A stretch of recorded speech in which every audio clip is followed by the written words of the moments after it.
Well, obviously this is a long story, so you can guess it's gonna be long loading times if you gonna take it in one document.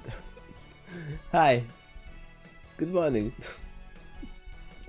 Yeah, we had to take some of the chapters in 3-parters because it was so long that my voice couldn't handle it.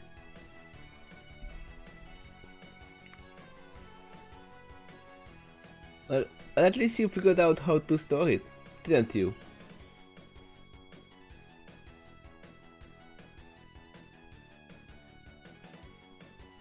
It would be good to see you too, but I can't see out of my eyes right now. I just woke up. Tell you the truth. I just made some coffee.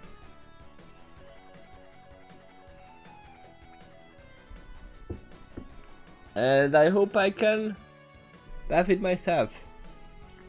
Let's see, how long is this chapter? It's 10,000 words. We might be able to do it in one go. If my voice can keep up. Well...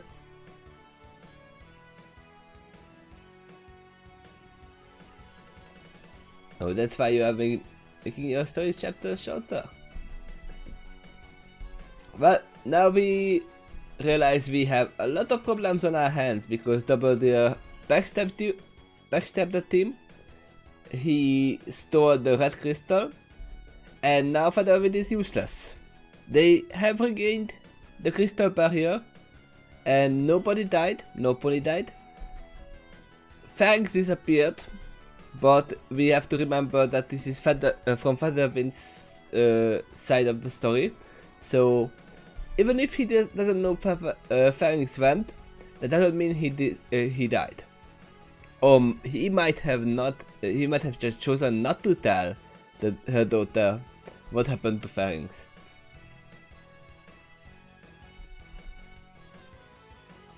But now, today, we will find out what is the plan of the Doctor and the Master. Because it seems this backstabbing was for Takeshy for some reason. But we will see how this goes out. Because we know that he knows that he can't believe the Dark Star. And I have a feeling that he wants to backstab the Dark Star as well. Which is not gonna go well.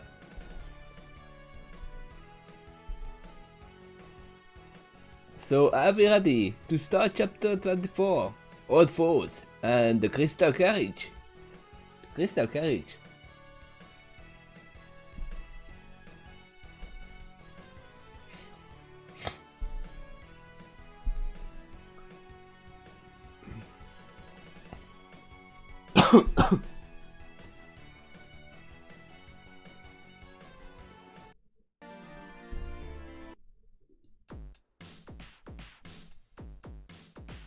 Yeah, this is a rap music. I don't want that.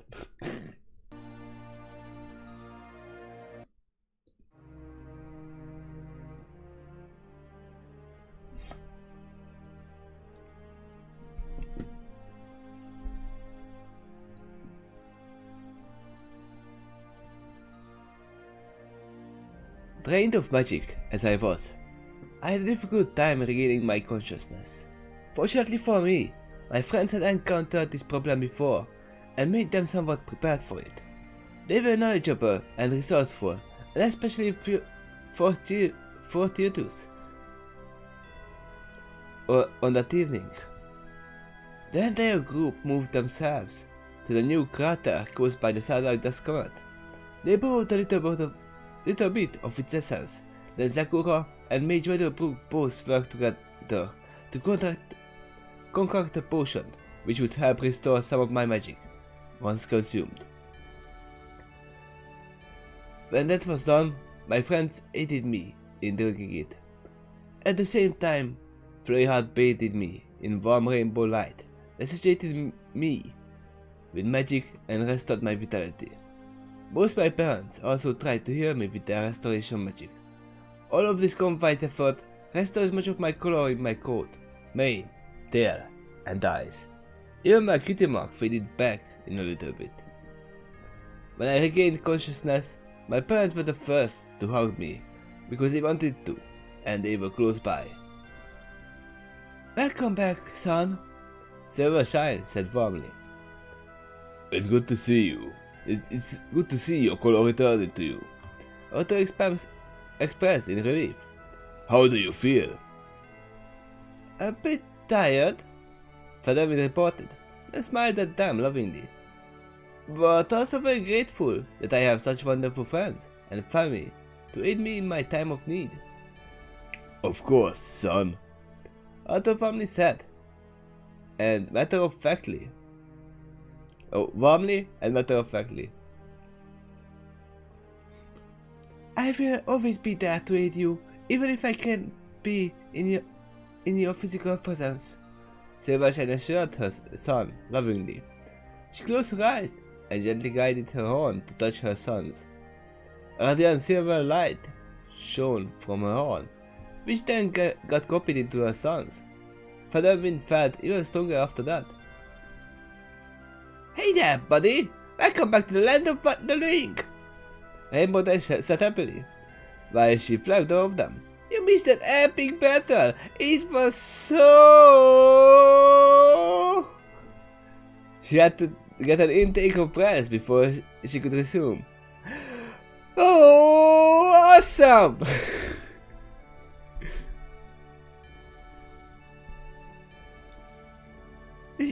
Which we will be happy to tell you all about later, so you can record it.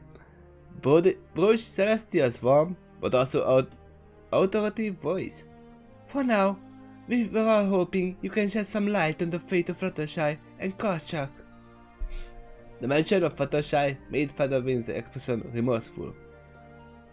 "Oh no!" Twilight cut out in fear when she saw Featherwing's expression. "Did they pass away?" She asked very fearfully and tentatively.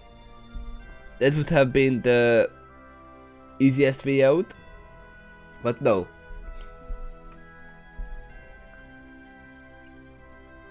Featherwind shook his head. "No, neither of them died, at least I saw of them." "Oh good!" Twilight breathed a sigh of relief, which was shared by many witnesses.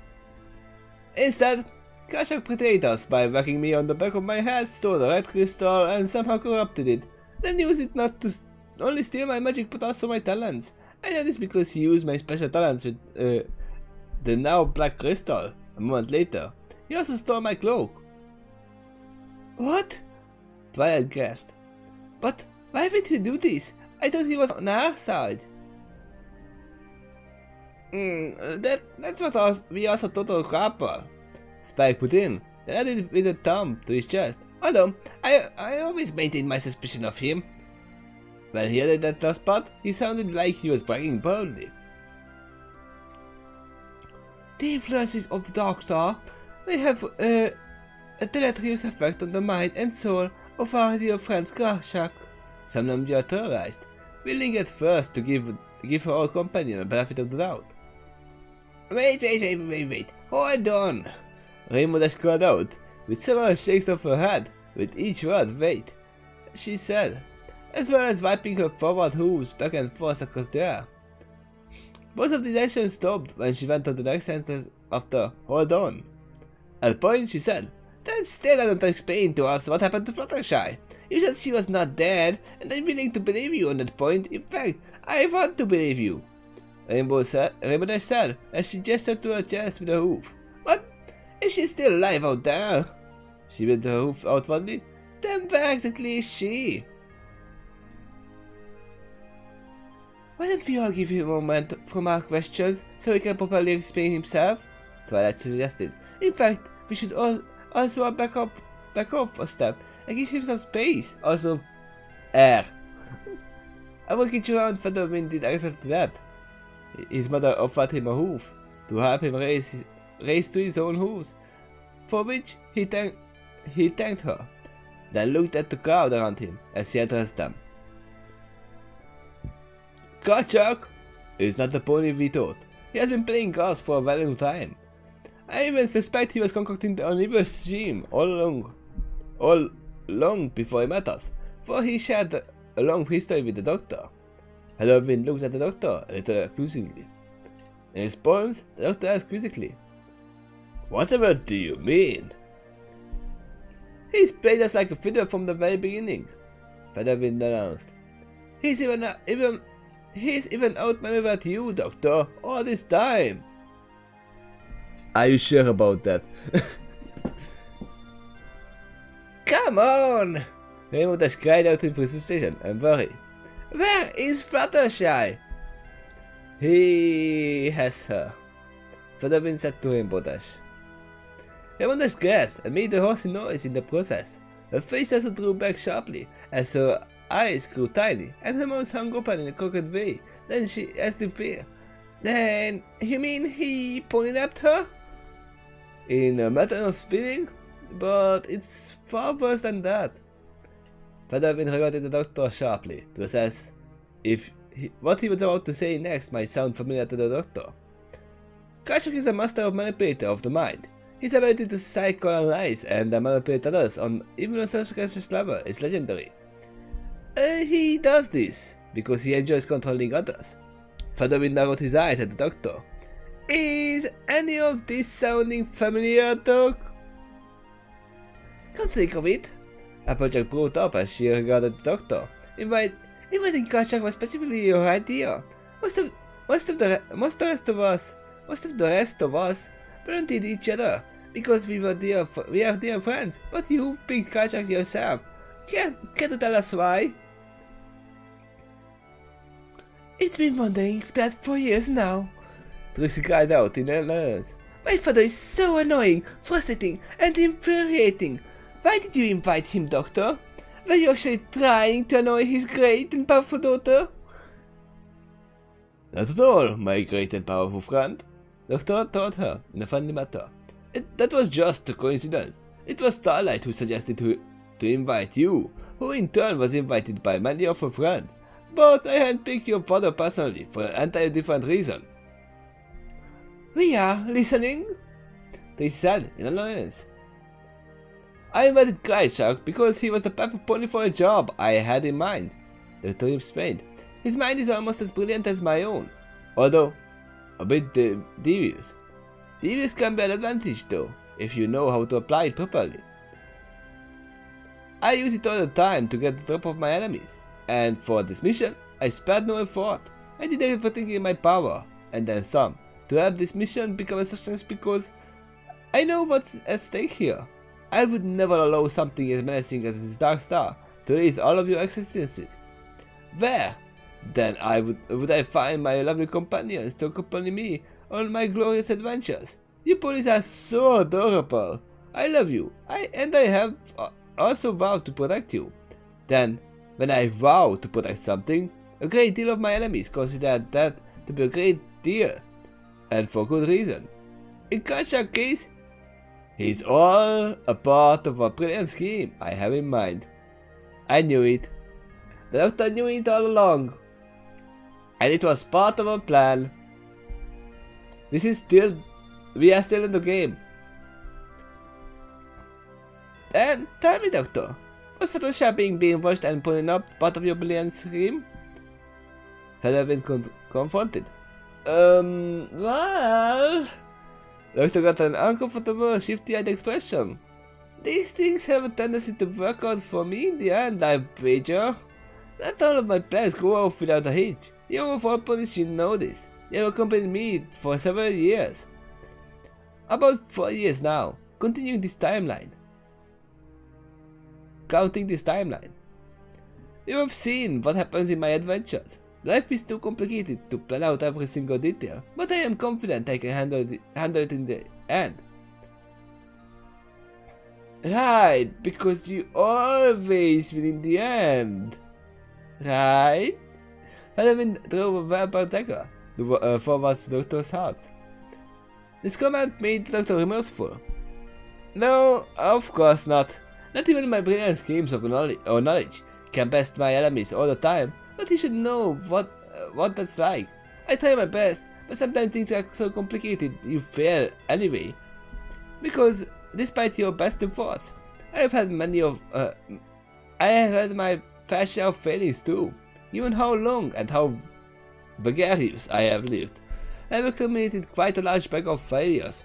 But he paused for a second as he waved his hoof through the air. I have an even larger record of successes. It is rare when I succeed on my brilliant plans and I on my own, and today I have all of you too happy. That is why I invited you all here. We must all work together to make sure my brilliant plan succeeds. You should tell us your plan.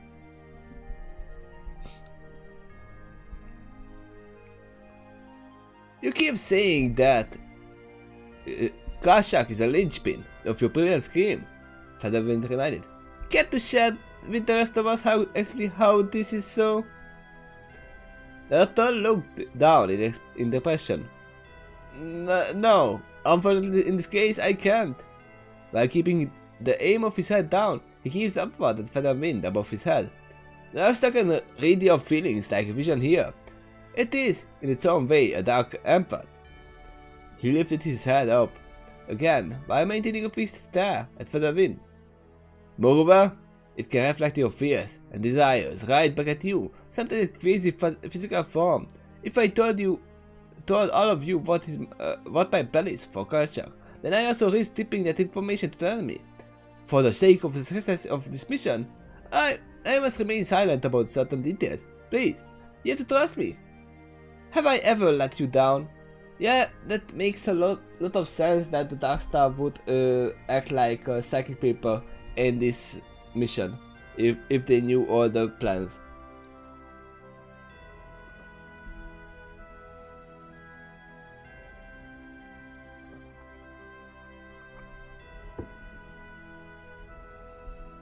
And it has a much lower chance of reading this plan if only one pony knows about that. Well, the thought on that, but was interrupted by the doctor himself. Oh, you have seen it? It's Boop. I can probably share it with you. This was made by Kiwi.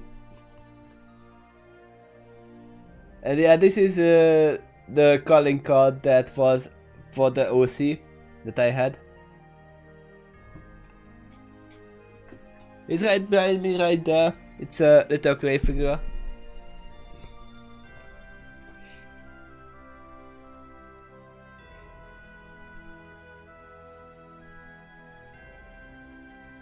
But sometimes these petals are looking like coffee drops. You can't see it right now, but there are some sakura petals on this. Sometimes I try to clean it because it looks like coffee, but it's not.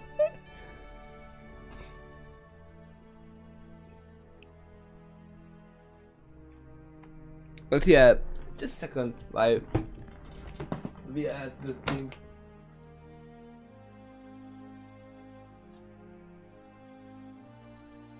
There he is.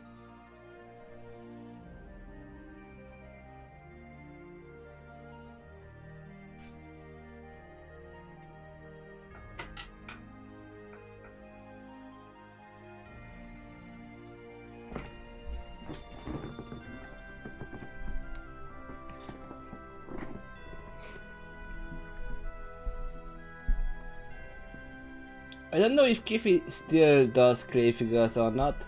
I have not seen her do it because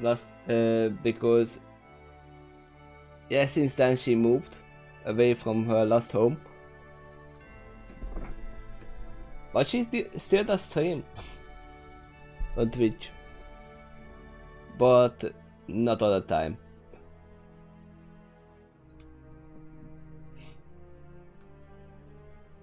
But yeah, I guess we can continue with this because we still haven't heard the story, the plan, and we probably won't hear it until it goes into submission. Well, the episode on that was interrupted by the doctor himself. Okay, stupid question. Dr. Child himself. But you know I'm brilliant. You have seen it for yourself many times.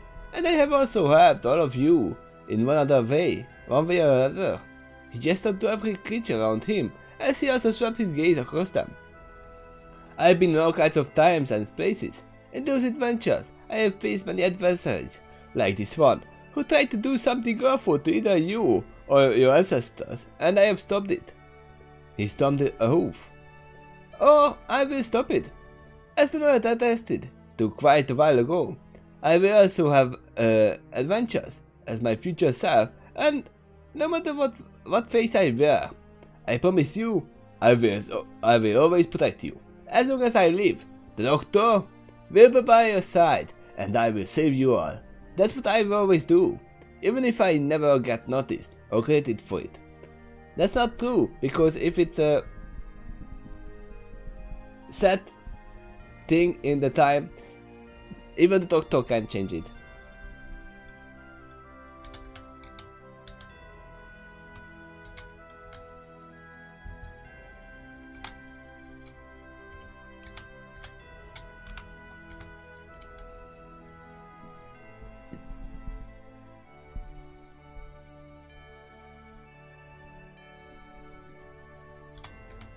Just a second.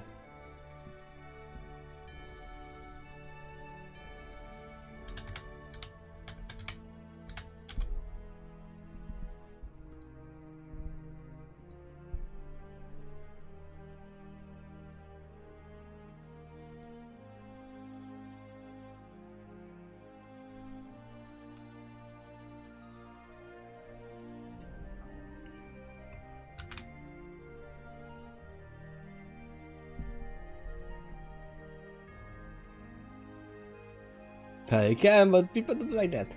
I'm gonna share this to you. If you are interested in Kiwi.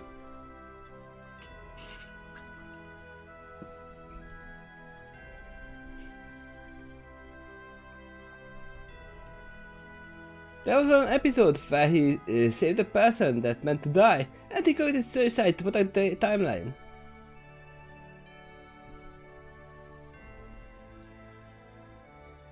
I don't remember that episode, but I might not have seen all the episodes, and I joined late to the doctor's adventures, let's just say it like that, and I didn't see the latest ones, that's for sure. I should probably start over from the very first episode to the very last, but that's gonna be a long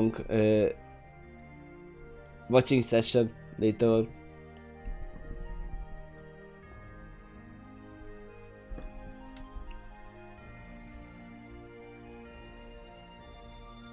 Dark Eternal episode? I don't know. It was a long time ago when I watched the Doctor. It was still airing the 10th episodes, so when I was watching it, so yeah, it was a long time ago.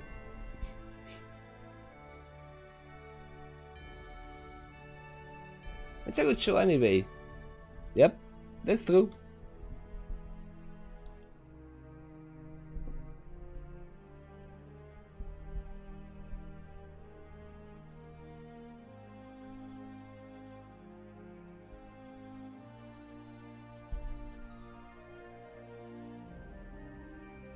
I will always protect you, there we go. As long as I live, the doctor will be by your side and I will save you all.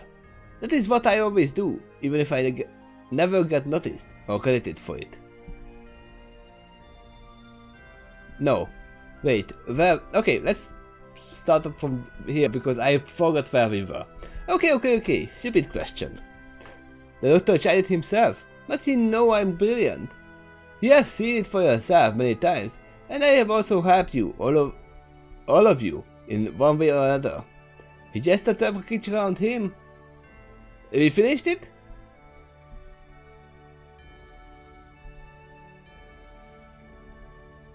I don't remember this part saying it. As Luna tested to quite a while ago. Did we finish it?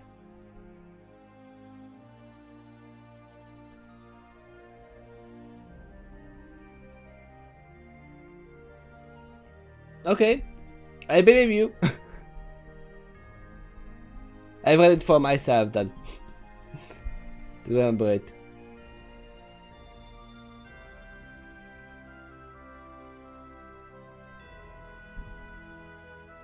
The last sentence, yep. Who is speaking? Featherwind. You admit yourself that Carriage is almost as brilliant as you are. And he has a devious mind. Featherwind reminded. I can see from your face now that he has already made some unexpected and unwelcome moves. Admit it, he has surprised you, Doctor, and did it in a bad way. I do not distrust your intentions, Doctor. I distrust his. Now, think about it. Featherwind stomped both of his forward hooves on the ground briefly. Is there any creature you have encountered in your past that has done this on a constant basis? Any at all? Featherwind still doesn't realize that the Doctor probably knows that this is a monster. If he is not, then that's a problem. What do you mean? The Doctor asks in confusion. I mean, I do have a history with Carriage, but it's not that long. He has been a companion of mine only a few of my earlier adventures. Really? The appears in surprise. Because I have never seen him on the TARDIS before. In fact, I have never met him before this adventure at all. Of course you wouldn't. The Doctor said in matter-of-factly at his assistant. I had my adventures with him while I dropped you off in Ponyville. Do not forget, I have a time machine, my lovely assistant. I could be gone for years and you wouldn't notice it. But in this case, I wasn't gone for nearly that long. I just needed his assistance with a few brilliant schemes of mine. What kind of schemes? Celestia asked suspiciously, with perhaps a little bit of recognition. Well, if the Doctor looked impressed, if you must know, I needed his help to break into a certain secret places that I would not be welcome in, and still dangerous alien artifacts that were not where they belonged. In the wrong hands, these artifacts could have caused a great deal of damage, especially to the users, who would blindly play with it, as if it were a toy.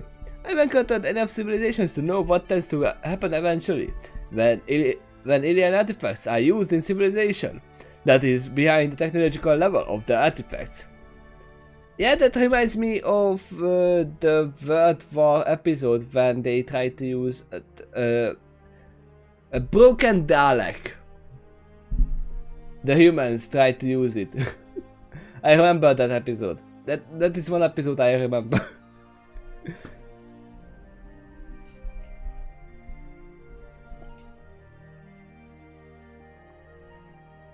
Well, I'm pretty good at breaking into places where I don't belong and bluffing my opponents to looking the other way.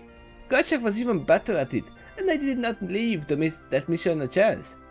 Moreover, my brilliant plan worked. Carriage did try to betray me a little bit towards the end there, but I was onto his schemes enough to circumvent it. The Doctor laughed a little. He thought he could switch the artifacts with a fake, and he left my TARDIS thinking he actually get them for real. Meanwhile, I was tossing and catching the real ones with a snicker on my face. Oh, those were good times. Doctor let out a deep, calming breath, then resumed. I admit, Carriage can be a little tricky, but he is also an asset. When you know how to handle him properly like I do, trust me, I can handle him. Then, what are we going to do about Fluttershy? Rady asked in concern. What else? Doctor reflected back at her. We're going to save her, of course. I believe you have much longer history with him than you think, Doctor. Featherwind put in. And then we truly received the actual alien artifacts in a practical mission. But it was probably his plan to let you think you won. His real agenda was to get you to be cocky and lower your guard so you can exploit your weaknesses in more critical missions like this one. He has been playing you from the beginning, Doctor, and he will always have the upper hand over you as long as you fail to admit to yourself his true name. Featherwind took a few menacing steps closer to the Doctor. Say his name, Doctor. Say it once and for all. Say it with realization. I know you are brilliant. I know you are not stupid, but in this case, I think even you are uncomfortable to admit the truth to yourself, because it has dire and very personal implications. But you must learn to move past this if you are to save the day for real. Say his name. What are you babbling about? Doctor asked with rising anxiety. Carriage has been Carriage has been with me only a few missions. I may have learned a lot about him during that time, but that doesn't mean we have some ancient history together. Except you do, Featherwind insisted. He has been there, rising against you many times before. Featherwind continued to draw closer. I have read your diaries and other manifests in the secret library of studies. It informed me of some of your past adventures you never told me to my face, but I know them anyway. And because of that, I know who he really is. Yes, you have had only a few missions with Carriage. This much is true. But that is only the most recent persona he has adopted, ever since he changed as well.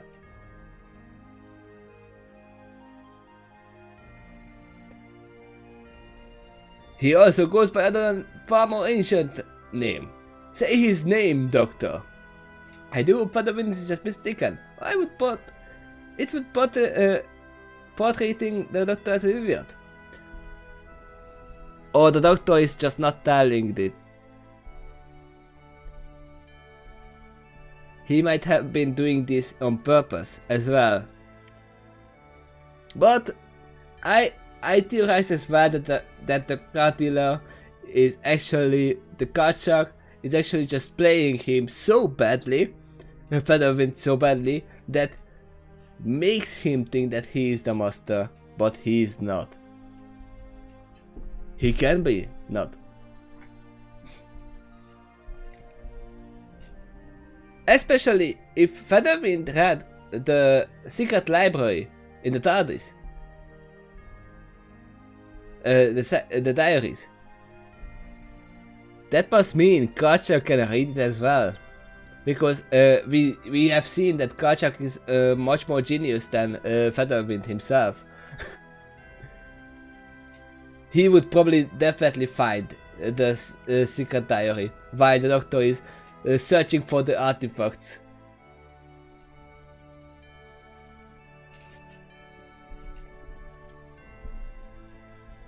Well, why don't you say it, since you seem to have everything all figured out? Doctor cried out in frustration. Because if I say it, you will accuse me of the ignorance. But if you say it, you will realize the truth. Carriage is not what he pretends to be. There is another side to him. One you had a long and mostly hostile history with. Say his name. Let's see. Let's find something when he's gonna say it. The realization.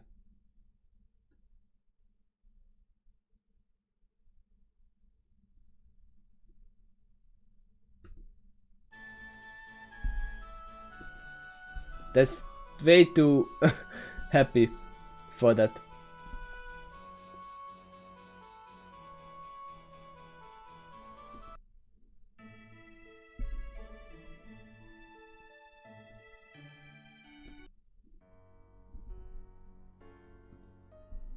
There we go. The Doctor looked bewildered, but he did as requested. Then his eyes grew small with horror. There it is! You finally have it! Featherwind observed. Now, say his name. The doctor fell backwards on his butt in horror and put forward his forward hooves on his cheeks as he shook his head in denial. No, it's not true. That's impossible. Search your feelings, Doctor. You will know it to be true. Featherwind pressed. But it can't be. The Doctor insisted in continued denial as he covered his eyes with forward hooves.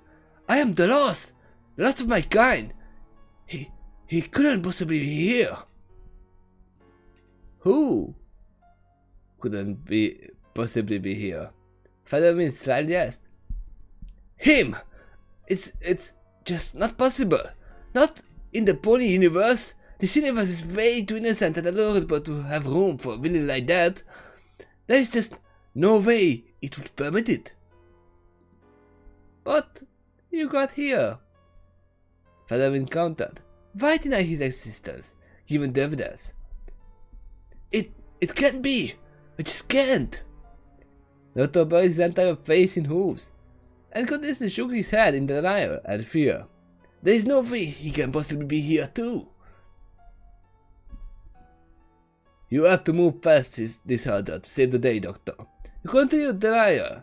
Continuously gives him an advantage until you do. Because as long as you continue to deny him, you will always underestimate him. Say his name. Doctor rocked back and forth in discomfort. Featherwind noticed something very notable when he did that.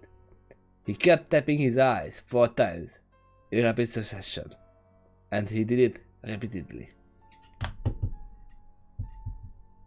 The tapping, the drums. There is your proof.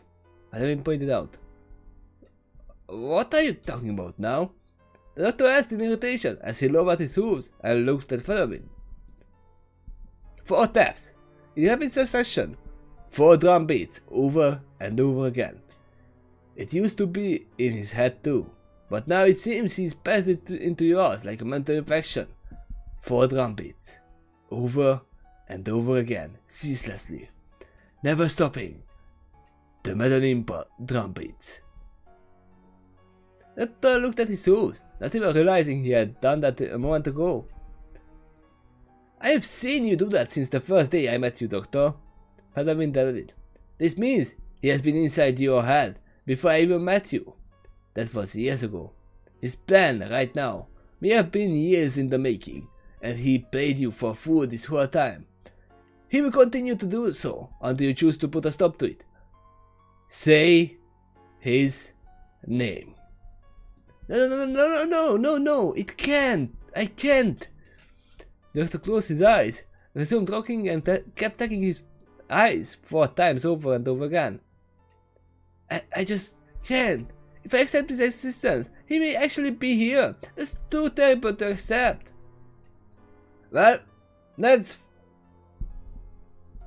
face twist? What the heck is this word? Well, that's facetious logic. Facetious? Subjected. Facetious? I have never heard that word before.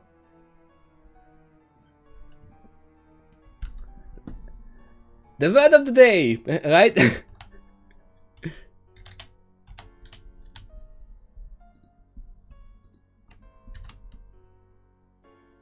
Oh, it's funny.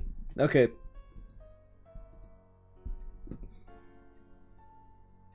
I really never heard that. Word of the day. Well, that's facetious logic. Princess Caroline objected. The Doctor shook his head. You don't understand. None of you do. If he really is here, he may have been only made greater trouble than any of us told, including me.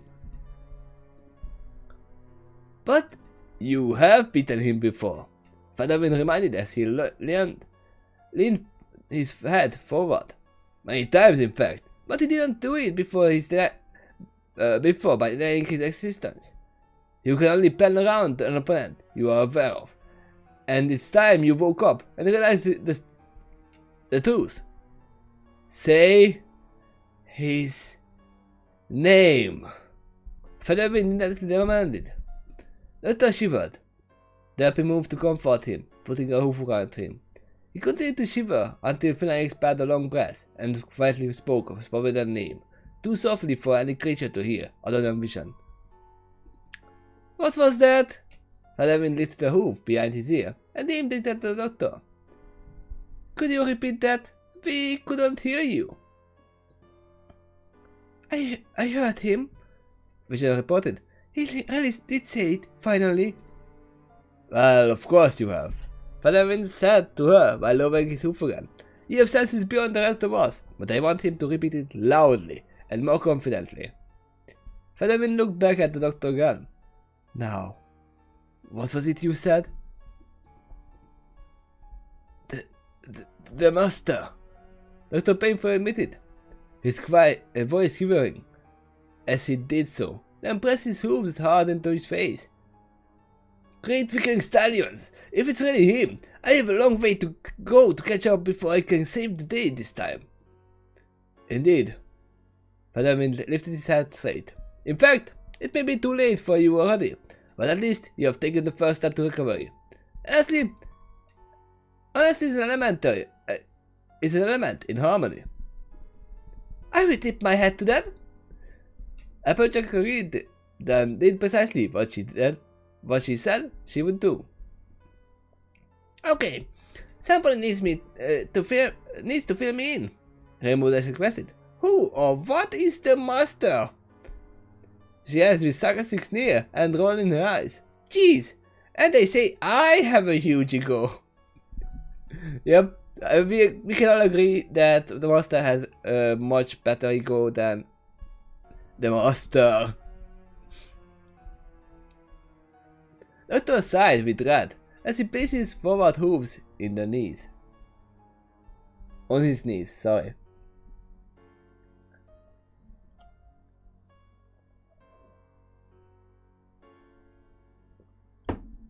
The master is a very old foe of mine, and a very dangerous one at that.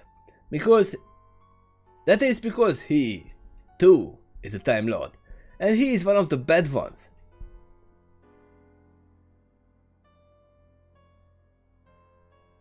Not really enjoying this, Featherwind is just coming off condescending, making it hard to relate to, like him.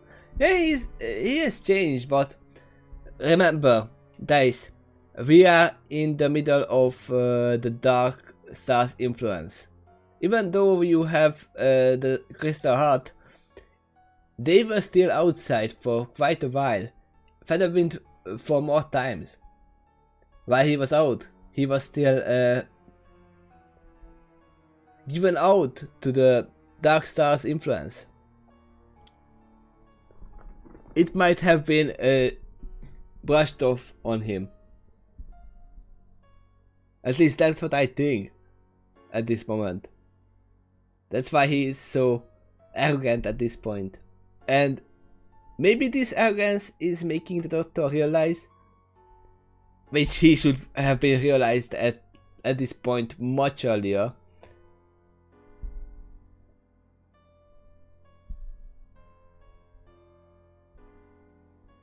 I'll go with it. The doctor went forward to stand on his hooves. Actually, it doesn't even cover it. He's not just bad, he's one of the worst of my kind. I've tried over and over again to thwart his constant evil schemes, and he keeps on going right back at it. I thought I had rid myself of him, the great Time War. He waved a hoof. It was not just me, it was me and me and me and me and me. Uttering him. Feather is frustrated and scared, thinking that the doctor didn't realize how much trouble they were in because of the master. And the problem is that you are saying that the doctor didn't realize it. The question is, did the doctor really not realize it? Then I would be mad as well, because he should have realized it. Or he is just playing a game. Or continuing the game that he started with the master. That's a very long story, so I won't get into details at the moment. But suffice to say that you can watch the movie. But suffice it to say, my people and my one of my ancient enemies had a great war that stretched into all corners of the universe and all of the time. It was bloody and terrible, and positively one of the worst years of my entire life. We did manage to defeat those enemies, at least for a while, but most of my people got lost in the process. I never was able to return to my old home again. I thought the master was lost in this conflict as well, but it turns out he probably managed to slip away and hide his identity even to himself until it was later unlocked. Halloween does think that the doctor might be ignorant. Normally he would have more faith in the doctor, but since the master is as brilliant as the doctor, he thought the master has the upper roof. This is the problem, that the doctor shows signs that he is right. I'm not saying that he didn't realize it. This might still just be a ruse. I believe the doctor is just playing the game, continuing the game that he started. And this is still part of the plan.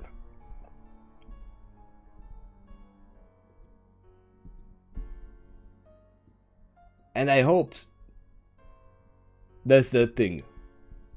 This isn't the first time he has invented to cover identity for himself either. Last time he called himself Harold Saxon, and now it seems he has adopted his identity to Sly Pony Karchak. Doctor sighed in depression as he looked down. Doctor can be good at playing the rules. Yep, I remember some of the episodes that he played. Yeah, this is the thing about Doctor. He can play the idiot so easily. Make the Dark Star think he's a powerful ally, and not just a simple trickster. Yep, because the Dark Star is still listening. Even though it can't reach into the crystal barrier, it can listen, it can see. That's why as the Doctor said, he is not able to say the plan that he did. And this might be part of the plan, that making the Dark Star think that they didn't realize that the Master was their enemy. Featherwind said himself that he's good at playing the fool, and sometimes actually being the fool. So you can't tell when he's just playing it or not.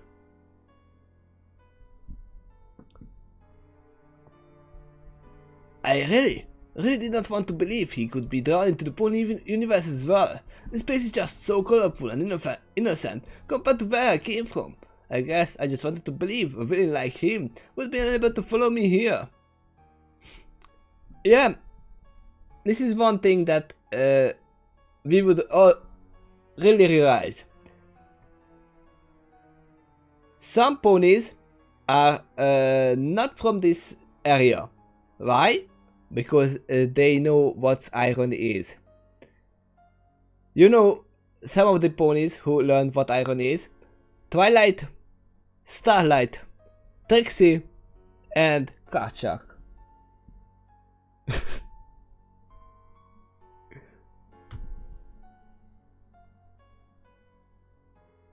And later on, probably most of the elements of harmony learned it, but at the beginning these were the first ones.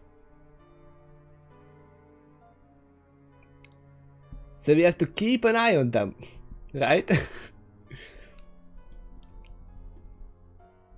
Wait a second, are you telling me that our father is an ancient evil alien? Trixie exclaimed in intense shock. She drew her head very far back, and her eyes grew very small in horrified astonishment. Cue another dramatic music. Star was mentally told, with a small, secretive grin in amusement. Dun dun dun! I always knew you were a little strange. Starlight teased her friend, but that's what I love about you. It might actually be worth killing her to find out if she has 2 hearts. Featherwind advised. I will do it. Featherwind volunteered. She nodded closer to Takeshy, then her eyes made a high-pitched wavy noise. Meanwhile, Vision kept still until she was done. Then reported, no, she only has 1 heart, but I'm detecting an unusual energy from it. It's possible she has regeneration powers as well, or might simply live longer than the one life she currently has. What does that mean? Takeshy asked fearfully, as she just discovered she was infected with some kind of disease. It means you have alien DNA in you, Time Lord in specific case, or technically Time Lady in your case.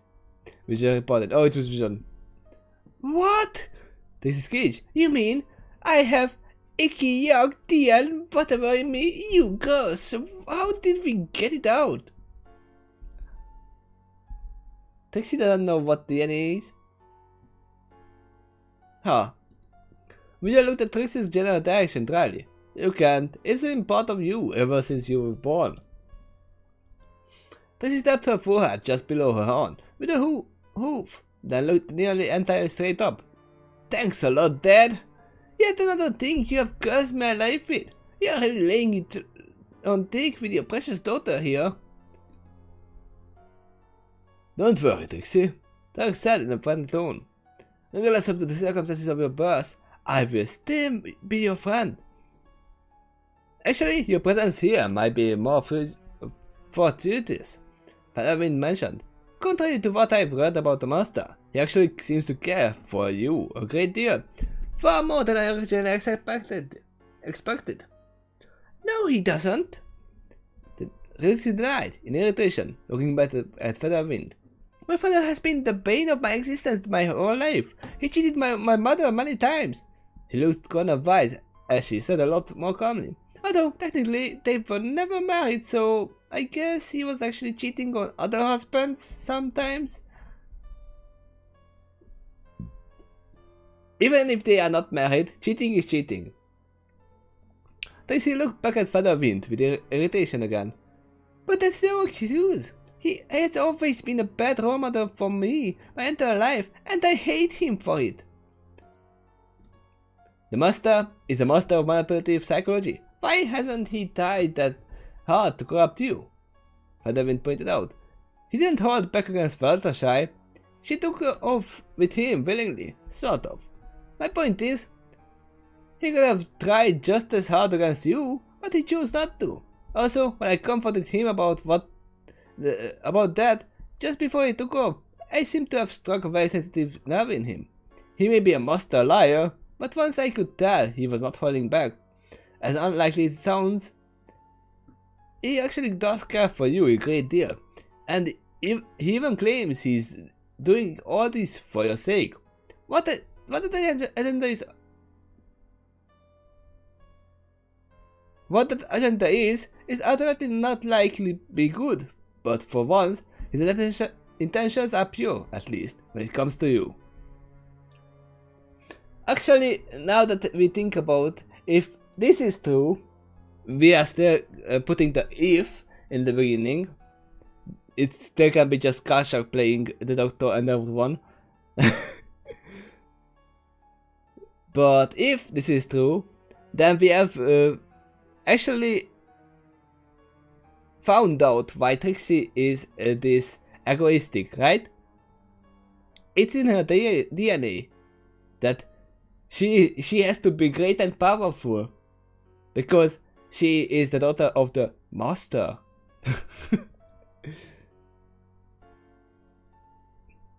Trixie looked down, then looked back up at Featherwind with her eyes only, while her face remained directed down. That doesn't sound likely, but it's a nice thought, she said in a bittersweet tone.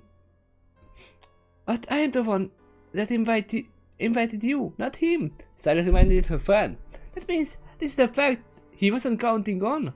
Perhaps that does mean this is an opportunity we can exploit. What do you think we should do, Doc? That appeared as she applied a hoof to his back. I don't know. I just don't know. Doctor's eyes grew a little smaller as he shook his head, looking a little frantic. If Featherwind is right, and he has been in my head for years, anything I say or do right now may simply be another part of his brilliant plan, for once. You cannot count on me. Now this line, this is something the Doctor would normally not say. So I think he is playing the fool at this point. But give me a second, I have something to do.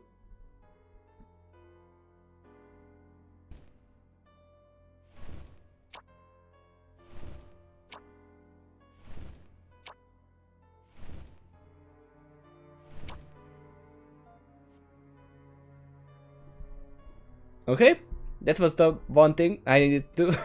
It was short, right?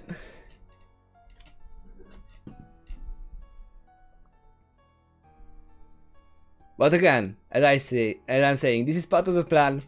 He's just playing the fool. Look around him at every creature with bleeding eyes. Please, you got to help me. I need you all now, more than ever. He may have gotten enough time to twist me into a knot, but he couldn't have done it to all of you as well.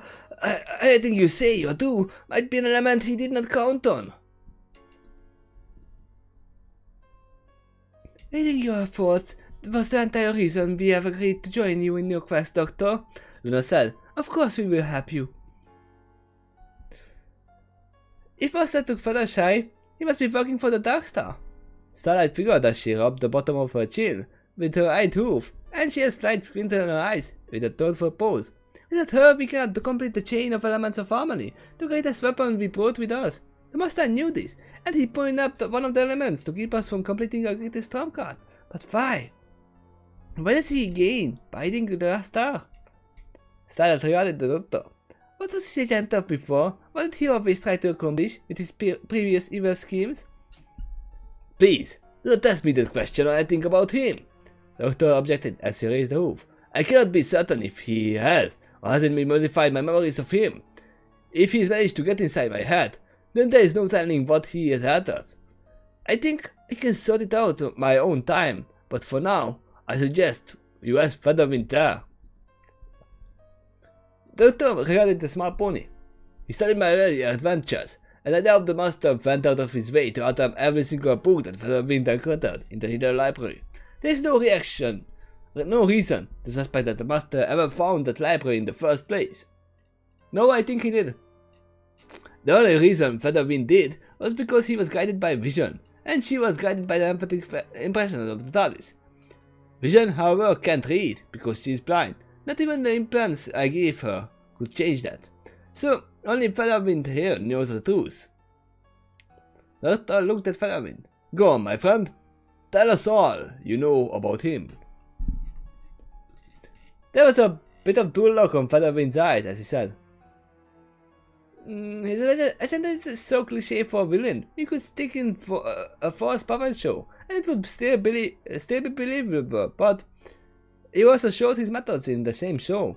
Then you would give the unfortunate little fillies and cause nightmares for weeks, maybe even months, for years following that show.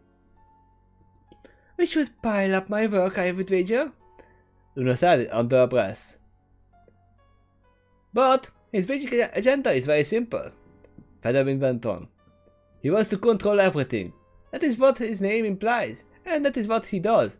If he manages to get that control, he will not rule kindly. On the other hoof, he can be subtle about his agendas. He does not necessarily want to be the power in front of the throne. He is more willing to be the puppet master in the shadows, with the true power. But some other pony gets the credit and the blame. He's capable of long-range plans and long calls. Like the Doctor, he can live a substantially long time. So he can afford to be patient with his plans, if it means increasing the odds of success. Even more disturbing, he used to have something like the TARDIS as well. Back then, that meant he could mess with time and space to accomplish his goals, and that means rewriting history in a bad way, so that he accomplishes what he wants, through a time ripple effect. The Master was especially infamous for this during the Doctor's third incarnation. I don't know the third incarnation. I haven't watched it. I don't know if he still has access to such resources. I doubt it, because if he did, I think he would win far more easily, and we would probably not be having this discussion, since he had already won. If he ever does get access to such a machine now, or later, though, he would know how to use it well.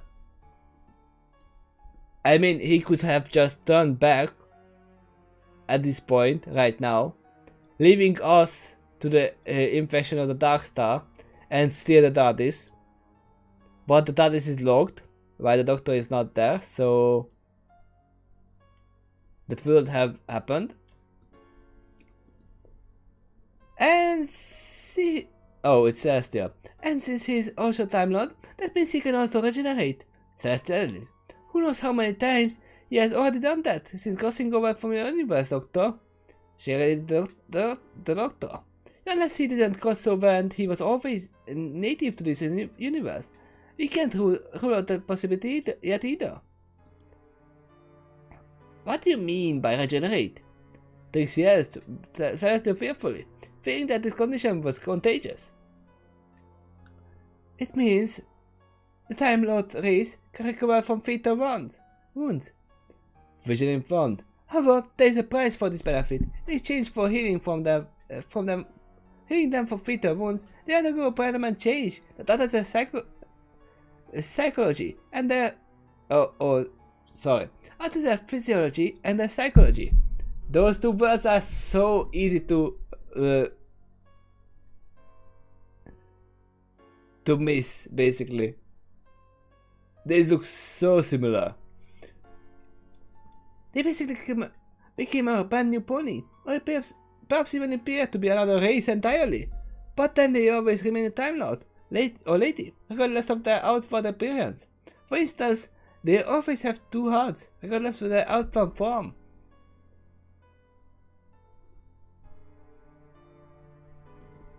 Really? Takeshy all of a sudden sounded a little intrigued. Ah, that actually sounds interesting. Takeshy suddenly had a scheming look as her eyes grew a bit narrow and shifted with calculating mischief. I already knew that I was most impressive, but it means that even Takeshy has underestimated herself. What you're saying is, I might basically be immortal. How cool is that? If it's true, it can be more of a course than you realize. Dr. warned Takeshy. How so? Takeshy asked the Doctor in sudden concern. If you really want to know, you can ask Princess Celestia or Princess Luna, Doctor informed, somewhat dismissively with a pressed tone. Perhaps later, Celestia offered to Takeshy. Although in your case, it may not really matter. You are a time clone of the original Takeshy. Anything I inform you will be forgotten, which makes anything I tell you a moot point. A consequence of immortality must be experienced with a great deal of time. It is unlikely you will exist long enough to suffer that. Oh, yeah, that, Takeshy said in an empty voice, and listless expression in her eyes. Yeah, that's why I'm always laughing at villains who grab the genie lamp and just wish for immortality. Because that's not always a good thing to have.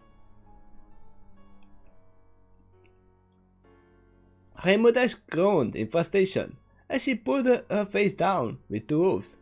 Come on, every creature! Every minute we waste here is a minute to this master of whatever egocentric creature thing he calls himself could be terrorizing Fluttershy. We have to save her, and you are all going to just keep standing here and talking all the time, then I'm going to go save her. Also, you realize he is this egotistic? I can be the only one who is egoistic. Right here. This is why I hated Takeshy, because she had much bigger ego than me.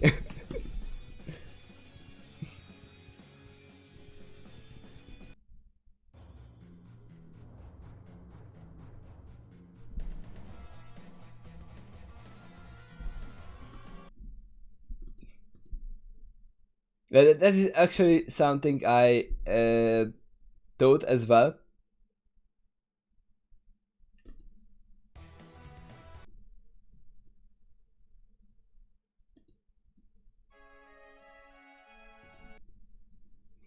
while I'm searching for this, for the next music, that Rainbow Dash actually was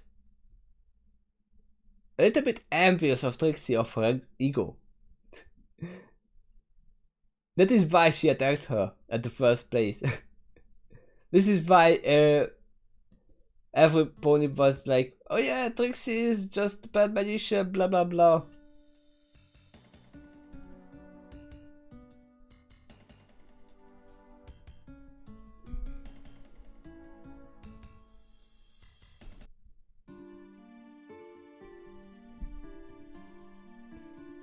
Come on, she is a stage performer. Yep.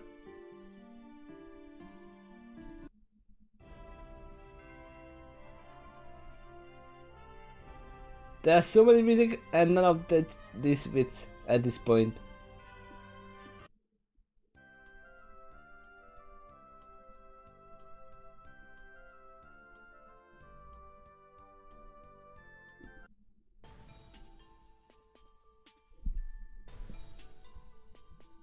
We just keep with this. Yeah, the police record the Trixie was quite rude. But yeah, we are not here to talk about that episode. You all know my reaction to that. I was like, no, I don't like this episode. I like it because it was Trixie, and after that I was like, why is everybody so rude to her? She's a stage performer. And she didn't even say anything rude until Rainbow Dash said, oh, you are just a bad pony. Rainbow Dash was about to fly off. Then there was a fly off then and there with concerned and frustrated, impatient and determined look, but she was seized by a purple aura around her tail, which ended up taking her back down. We need a plan of action, Rainbow. Twilight got up to a flying friend. Besides, we are most likely to succeed if we stick together. Actually, grabbing her technically by the tail only is quite rude as well.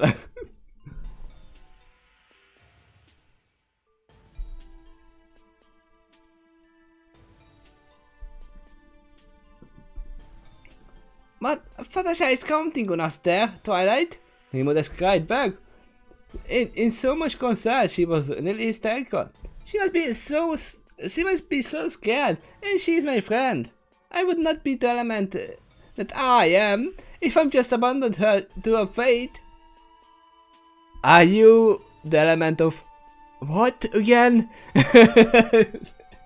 It's still a fun thing to talk about Rainbow Dash's element. She is loyal. At least at this point.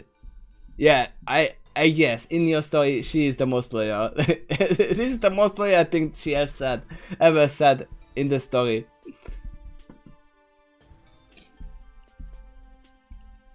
Yeah, but her fans do that to Rainbow Stare all the time, including the very first episode. Yeah, that's true, that's true. Rainbow Dash! Violet called up to her friend, more firmly. That was even considering to abandon her, but her best odds are of being rescued. Come if we come up with a plan.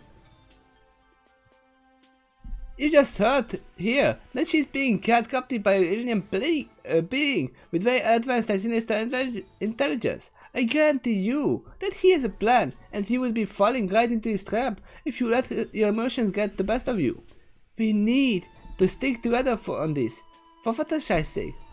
Besides, if you take off from the protection of this crystal heart barrier, then the black blizzard storm raging outside would take you out in no time.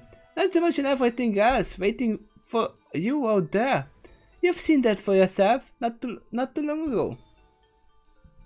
Yeah, but remember, even in my story too, I squinted at her, and that's what her element was. Where she eagerly wanted to listen to Ferring's story about how he made his brother late himself. Yep. You are still making her more loyal than the actual canon story. Rainbow fuzz. That's all I'm gonna say.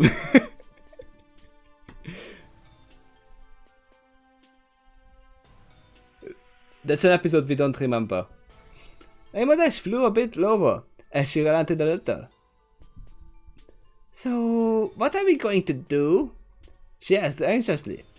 A plan would be helpful, but the time is not on our side. Here. Even every second we spend here debating this is a moment he could be hurting Fluttershy. I would never forgive myself if she comes to harm, or any of you for that matter. If any of you were captured out like this, I would still feel just as concerned. Abigail sighed as she pulled her hat to her chest. While she looked down with so much worry, she almost had tears in her eyes. She said, Are you sure Miss Discord was still here to help us rescue her? You've seen what he did to that lava back there. One snap of his claws, and this would all be over in a jiffy. But then again, that was one of the jokers that he made us to play. And I told you earlier, Discord is locked in a stalemate with his other self, Spike reminded. Likely that was another part of the Master's plan to get rid of his greatest threat. Now, nothing stands in his ways between him and the Dark Star. No, there is one more trump card, as he calls. He still counts on the Doctor. He still counts on that. Because he has taken out 2 of the 3 jokers. As he himself said. I don't suppose there is any way for us to rescue him? Rarity wondered aloud. If we did, he could solve this problem in the matter as the project suggested. Be very careful. Oh, it's starving, okay. Be very careful what you wish for from Chaotic Genie. Starving cautioned. He's very likely to grant your wishes in the worst way possible. That's most of the genies, not just one. Not just the chaotic genies. Not in Fluttershy's case. Twilight insisted confidently to Starving. He cares very much for her because she was the one who initially reformed him with her kindness. And she also was the one that continuously gave him the benefit of the doubt when all the rest of us suspected him of full treachery. Like those 4 vine things that tried to attack Ponyfield at one time? Rainbow Dash brought up. Did he remind the Twilight that he actually was kind of responsible for that one, and he probably could have cleared up with a simple step? Yeah, he could have, but now as you mention it, he could have. But then again, he forgot about those. He only remembered later on. That is not Discord's way.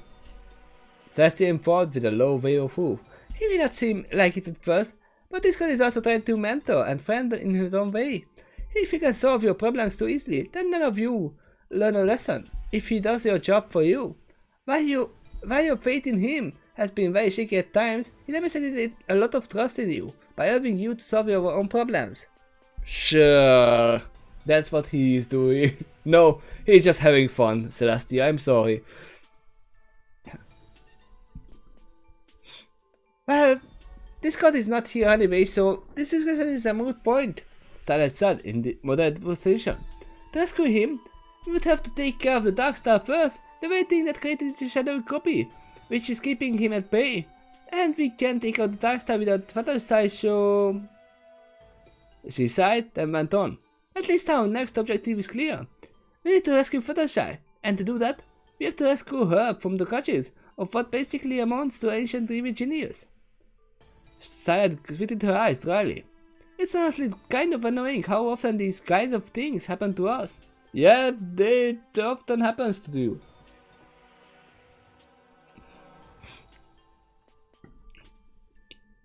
That's what I've been trying to tell you all along. Rainbow Dash complained to everyone. Everkitcher, calm yourself. Someone else called out calmly. We must all work together in calm to calm our emotions. Every negative feeling we have only empowers our opponent. We don't have time for another of your meditation sessions. Rainbow Dash continued to complain. Do you have time to breathe? Someone asked Rainbow Dash. This is all I'm asking for. Breathe slowly. Let the anger flow from your body. She did as she advised to demonstrate how to do it and to demonstrate its effectiveness. Following her advice, most of the gathered creatures actually did as she suggested, and a moment later, the group's tension lowered noticeably. And they learned how to use Hammond. Okay, I admit it, I do feel better. Rainbow Dash admitted, then crossed her forward legs across her chest. We still need a plan to rescue Fluttershy, so hope to eat every pony. Hello, I'm not a pony, Amber reminded Rainbow Dash. Fine. Rainbow Dash rolled her eyes. Every creature then, are you happy now? Much. Amber said with smug satisfaction. Since season 7 we have to use every creature. The group was silent for a moment. Then Twilight looked at Sombra as he darted over to the giant Starlight Dust comet that was beside them this whole time they were discussing. Intrigued, Twilight asked him, "What are you thinking about, Sombra?" "I was thinking about this comet here," he answered back to her as he reached out to touch it. "This crystal calls to me. It hums with great magical power, and it even feels a little familiar." He continued to stroke it thoughtfully. "Yes, this feels very familiar." Is this the red crystal? They started that more since the season 8. Oh. Did they started on that? Yeah, because that's when they started the episode. Okay. True. You're right. That's when they started the stupid school, which we still haven't gotten too many episodes on.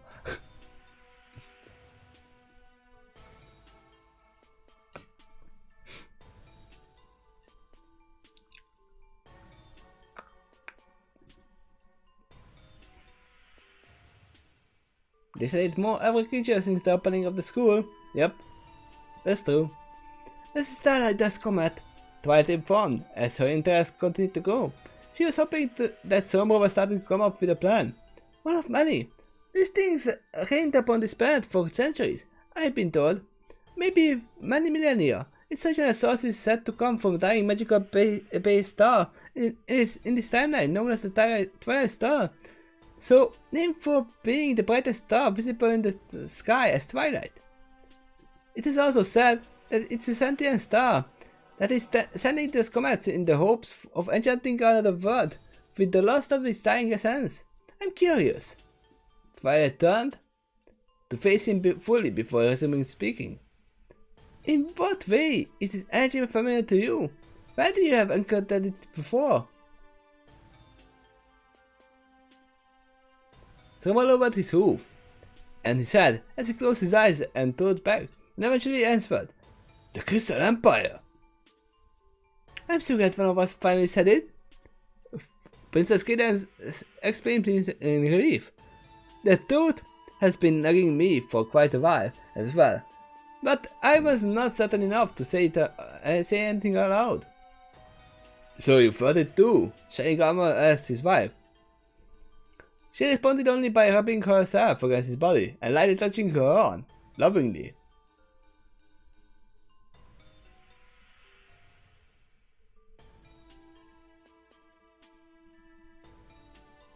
Legend followed represented the every region more as a joke. Here at the end of as the hero gathered more than just ponies for the final fight. Why they have to refer as who are they talking about?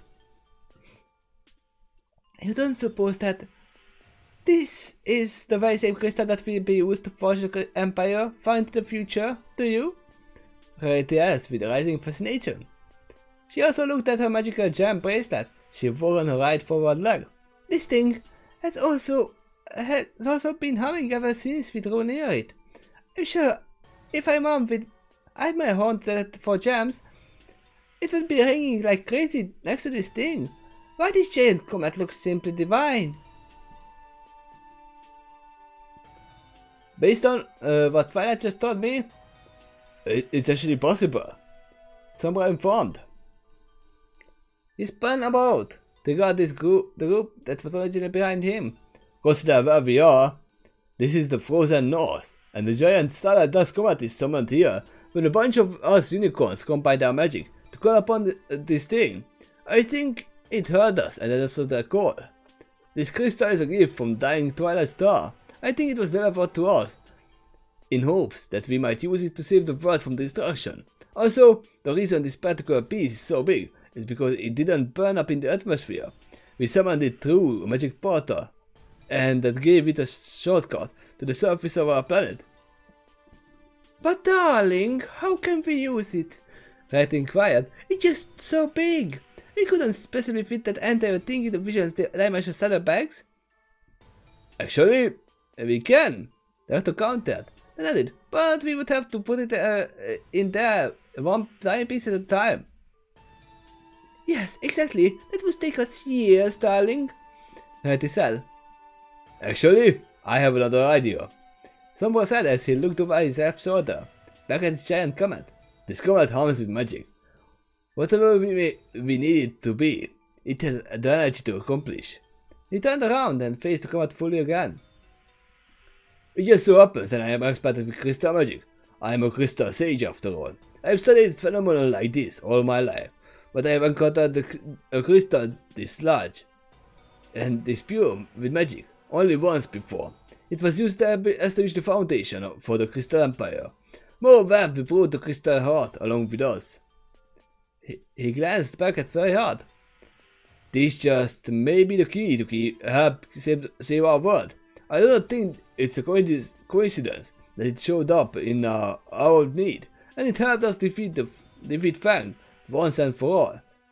But this is not a corpse. He looked back at the comment. I mean, the crystal isn't. It's a living, breathing crystal, and it's absolutely teems with magical power.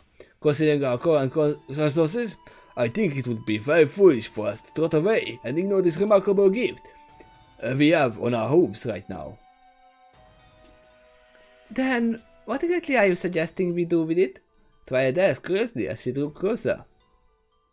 I am suggesting you all stand back and let me concentrate. Someone said over his shoulder, which suddenly halted Twilight's approach. Then he regarded the crystal carefully and touched it. I must commune with the crystal.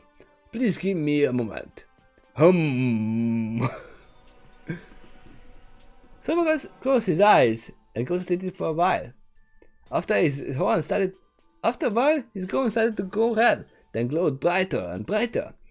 The many of his head and tail started to float up, as if underwater. Then he lifted off the ground a bit. As this process continued, humming grew louder and louder. It caused a lot of witnesses to wince in pain. And the Doctor and Vision could have countered that noise with their sonic screwdriver, but neither did, in fear that it would interrupt Sombra's potentially important work, so they just continued to endure it. A red aura engulfed Sombra's entire body, but shortly later, it shifted colors to many other colors in the spectrum.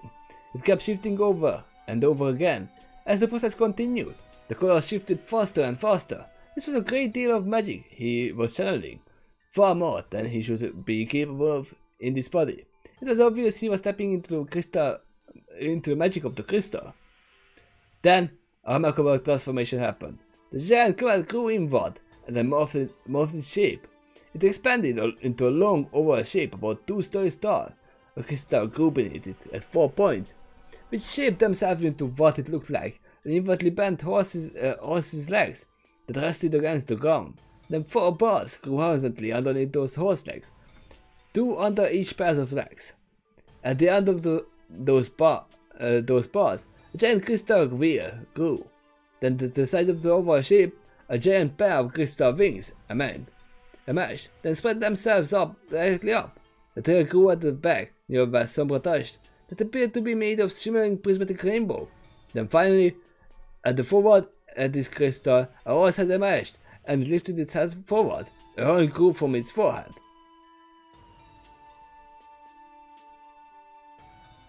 Are they making a Trojan horse? A Christian Trojan horse or what? I'm confused. They made Lauren first. It sounds like it. After this transformation was complete, the rainbow aura colors around Sombra faded away, and she settled back to the ground. He breathed heavily, but he looked very happy. The rest of the crowd behind him was left grasping a name. Oh, some with huge eyes and jaw dropped. This was Patrick true for Pinkie Pie. Elastic pink bubblegum-like body enabled her jaw to drop comically all the way to the ground, and her eyes expanded like a pair of inflated balloons, which extended out of her skull and had huge irises painted on them, each about half of the size of a normal adult pony's head. Twilight was the first to approach beside Sombra, but her gaze was deadlocked on the giant crystal carriage. She saw before her, about the size of a miniature castle. Her mouth hung open, but only to believe would agree. Her eye pupils were also very large, but not beyond the extent of the shape of her eyes. Eventually, she was also the first one to regain her voice. You mean a carriage? Wait.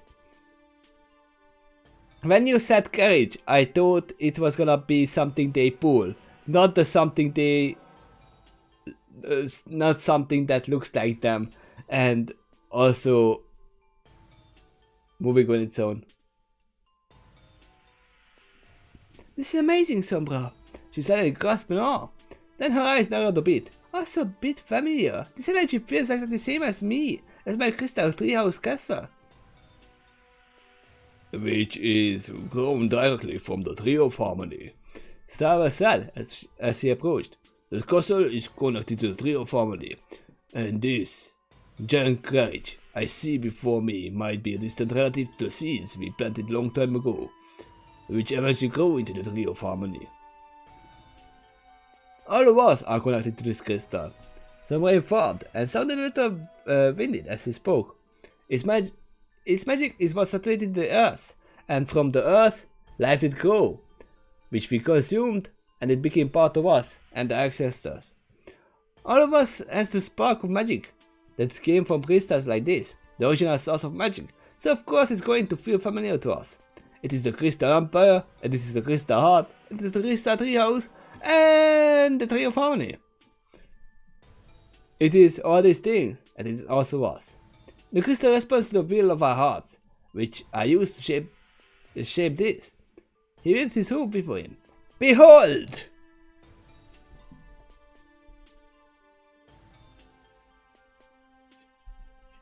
Just a moment, I have a phone call.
Okay, sorry, I'm back.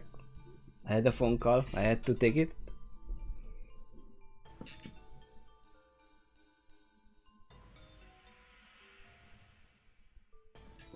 But yeah, it seems the magic is not coming from the... Well, it is coming from the crystal, the Twilight Star. But also, the reason why ponies became ponies is because this horse right here. It's a carriage. Is it a carriage? Can we call it a carriage?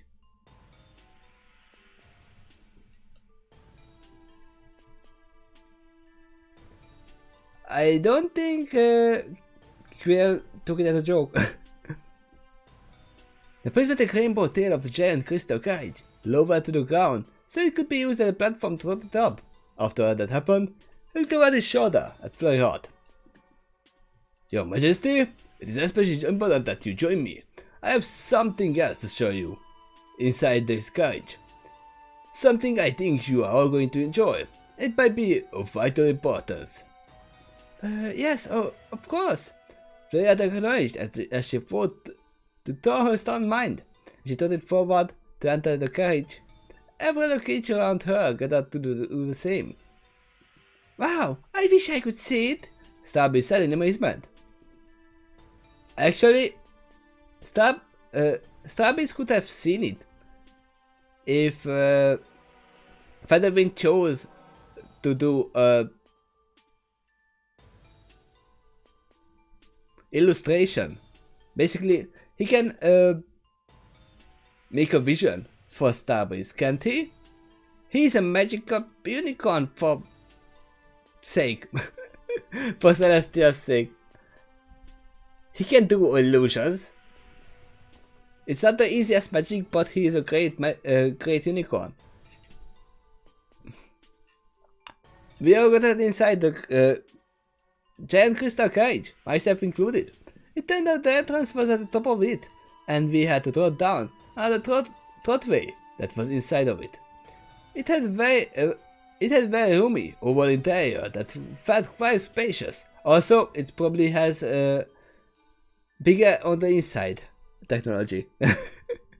No, it doesn't. Someone guided us to the center of it, then lowered his horn to the ground. Light glowed red for a moment. After he did so, a spike grew down from the ceiling and up from the floor, but they hadn't quite touched each other. Because we know what's going in between them. It is the crystal hearts. There were many creatures there who had seen something like this before, myself included. Your Majesty, toss the crystal heart between the two spires. That will help empower this vehicle and act as its heart. Some requested. Sure thing, Freya accepted. Her hand glowed yellow. In response, the spinning crystal heart over her shot out of her to float between the two crystal spires. The crystal studied itself between two spires and it caught in an inverse gravity field. It bounced back and forth a little bit before studying itself in the dead center, then just kept on spinning. It looks like it looks just like the spires in the Crystal Empire, Spike commented with a brief point to it.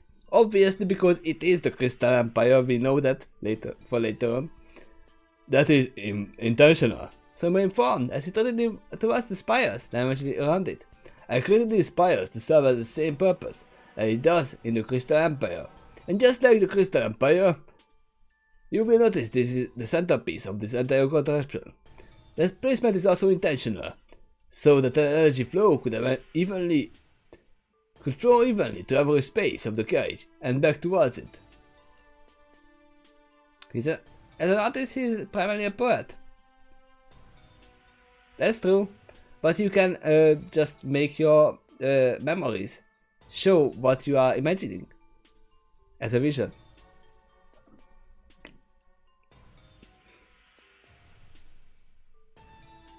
Having made his way around the spires, he stood to the side of it and faced the crowd. You will also note that we are all standing in the crystal floor. He tapped it beneath him with a hoof for emphasis. This is also intentional. This allows the cage to serve the same purpose as it does in the Crystal Empire. Except, this thing is smaller, and it can travel. A moving crystal castle? Letty gasped in giddy excitement as she put both hooves on her cheeks. There are no words to describe how divine this is. The moving castle made of crystal. Oh, somebody punch me. I must be dreaming. The starlight dust comets are the final gift to the dying star that wishes us all well. Twilight said, a bit teary-eyed. She looked up in the general direction of the star. It's giving everything it has to help us protect this world. We need to be grateful for that. Exactly. Some of us quickly agree that gratitude, in turn, will help this place accomplish exactly that. Every creature.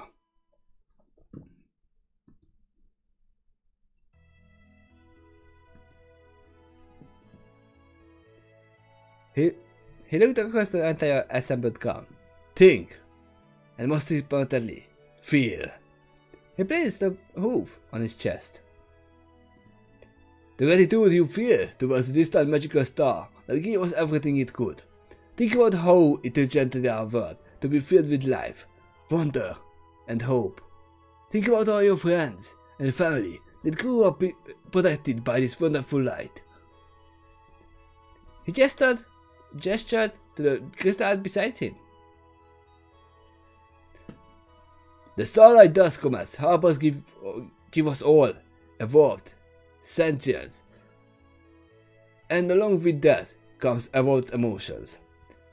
Within that emotion is the spark of our magic, and when it's combined into one source, it will demonstrate more power than any other force in the world.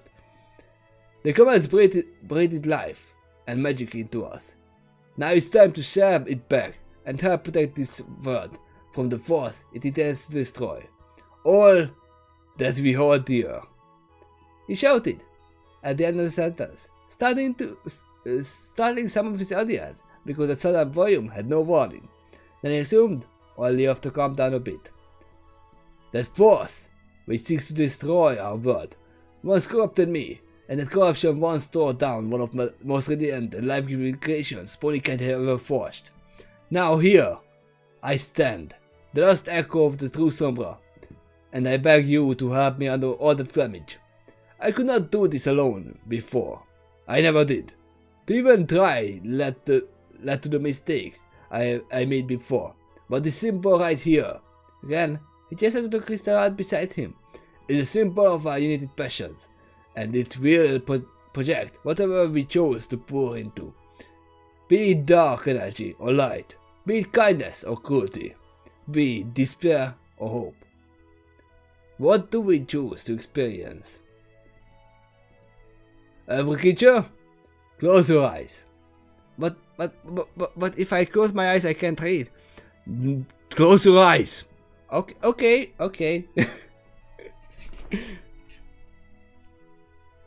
He waited them to do so before he went on. Though that was kind of a moot point for vision. Whatever emotions you may be feeling right now, imagine it as a cloud radiating around your body. Picture it in your mind then. I want you to imagine it pouring down your body and sinking into the floor, then push it towards the crystal heart. Again, he waited for them to do so. He saw a familiar glow expand across the floor around each creature that stood within the carriage. Then all at once, the energy was pushed together towards the spires, then poured it into the crystal heart. The energy caused it to spin faster, then exploded with brilliant white energy. It flashed over each creature present. They all gained the temporal crystal coat, or scales, which would remain longer if they stayed in close proximity to the crystal heart. Oh, shiny! Turk said with delight as he behind himself. Of course, I could have just morphed into this appearance any time. Oh ho ho! This is wonderful! Right to chill. I do have so much love of good crystalling. And that is exactly what this is. Princess Keda noticed. She regarded somewhat proudly. You spoke the truth, sir. You really were. Excuse me, you really are an experienced crystaller. Also, the first. Sam added. I pray to all the divine stars in the heavens that I am not the lost. Princess Cadence took a step forward as she said, "We already have, and we continue to maintain the noble tradition that you have started." Wait a second, I have a question. Amber approached as she kept examining herself and the transparent and reflected scales. Does this mean I have become edible?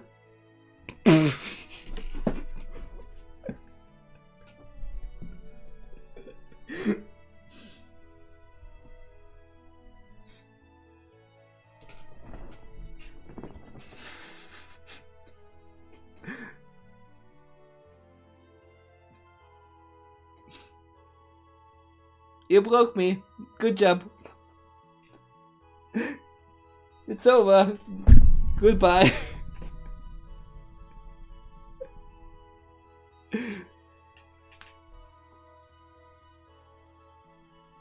That's a good line.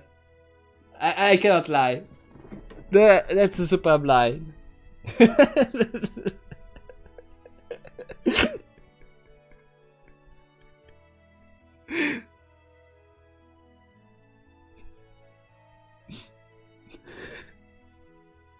Spike can eat her. Hint, hint. No, Spike would only eat Rarity. We know that.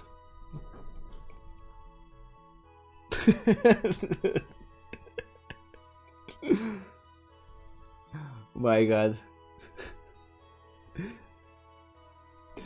Give me a second now. Because I can't continue by laughing, that's for sure.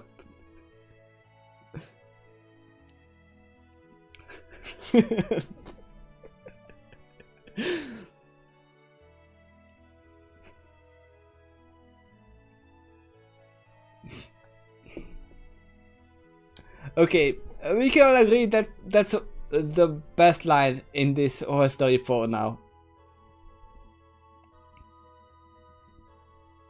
You always were to some creatures?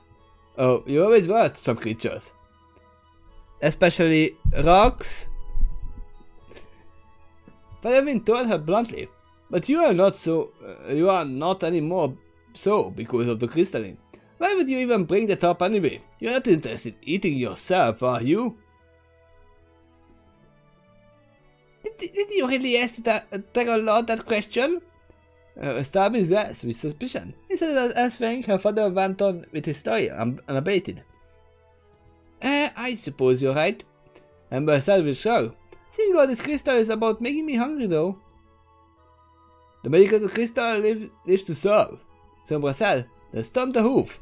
In front of Amber a pedestal grew. On top of that pedestal a crystal bowl grew with a fire colored crystal gems within it. Oh, nice! The dragon could get used to this. Amber cheered. Then kept the two claws full of gems and stuffed it into her mouth. Hey, what about me? Spike shouts. A table then grew out of the floor, and necessary for the creatures backed off from it, not to impede its growth. But the table a bunch of foods grew. It was favorite foods of every creature that related to energy to crystal heart, but they were all made of crystals, so nobody could eat them. It shot some of that energy right back at them to create the feast. Cheers of delight arose of the sight of this. Then they paused for a moment as they felt a slight jerk of motion. Where are we going? Several creatures asked simultaneously. Don't ask me which ones said that. It happens too fast for me to keep track of that. Instead, it was the answer to that question that was more important. To the Dark Star! Sombra felt as he looked toward the little head of Carriage. That's what was in your heart when you set the energy at the crystal heart, is it not?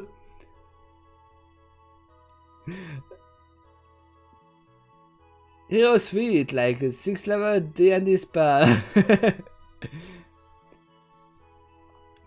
No, I have to tell you something.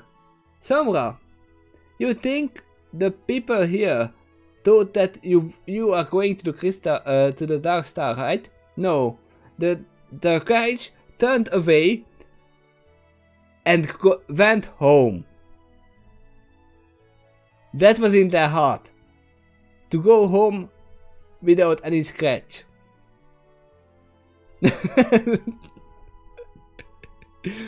Well then, the Carriage is fulfilling your wish.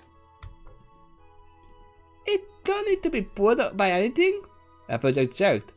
Nope, it's a true Trojan horse. Someone shook his head as he continued to look towards the head of the Carriage. No, the magic within Carriage will deliver us to the destination for us. Well, dang then. Sorry, one of the Wonderboys cheered. I wish we had access to the crystal Carriage a long time ago. Sure would have saved us a lot of hoof and wing ache. Quit your complaining, Spitfire nodded with a playful grin. We have access to it now, so with your voice. And this place fits within the barrier of the crystal heart. Starlight added happily. We should be much more comfortable and safe now. There is still plenty of magic to spare in the Carriage, Some reported as he looked back at the crowd. If you need bedrooms or beds, pray to the light of a crystal heart, and your wishes will be manifested. Mind you, it still must fit within the physical confines of the Carriage, but beyond that, anything you want can be fulfilled. But I should tell you that this magic is not infinite, and we must use it sparingly to use it against the Dark Star. Thank you, Sombra. Twilight said to him, so gratefully she was nearly in tears. This was your idea to use the Starlight Dust Comet, and you were right that it was a gift to aid us in our journey. You were also the one who had created it in its current form. I sincerely hope that this has helped me make up for my mistakes. Someone said hopefully. What's more, we have a new defense and weapon, not against the Master, but also the Dark Star itself. As soon as we rescue Fluttershy, this Carriage will help infuse the power of your elements of harmony with all of your commands, feelings, and emotions, along with the energy that already empowers the Crystal Heart. That is great! The happy cheered, flapping in midair. I also see some pony peeking later down.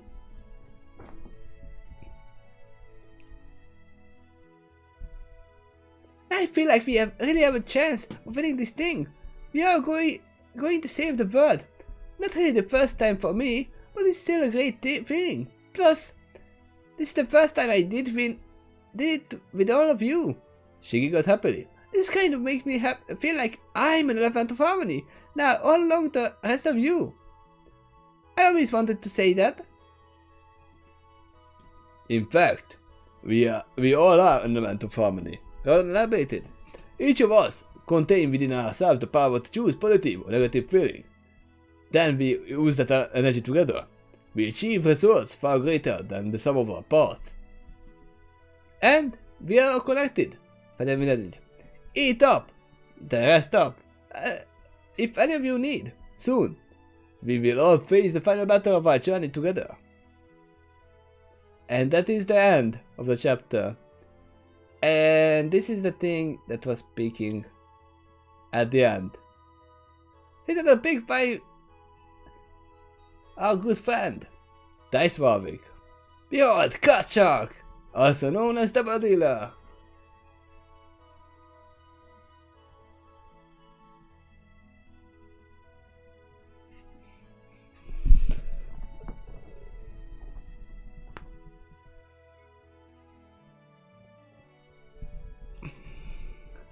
So, this is the end. We still haven't reached the Dark Star. You posted that today. Oh, okay. It's a bit too much like Father. So what do we think? Well, I still do think that everything is just a ruse by the Doctor. If not, we are gonna be angry at you. If the Doctor really didn't realize that Carriage is the Master or is not the Master, we still don't know if it's true or not. There are still many possibilities to have. there is the possibility of Carriage being just Carriage and not the master, and playing everyone, and the doctor knowing it. There is a possibility of Carriage being the Carriage and actually the doctor thinking that it is the master now that Featherwind has convinced him. There is a chance of Carriage being the master, which is the highest possibility, and the doctor just playing us, thinking that make everyone think that he didn't know. And there's the possibility that Carriage is the master and doctor really not realizing that he is. And that is something that we don't want to see. Other than the other three possibilities are gonna be fun possibilities.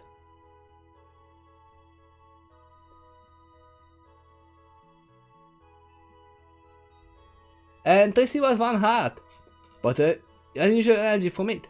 Wait! We have to check Carriage's heart.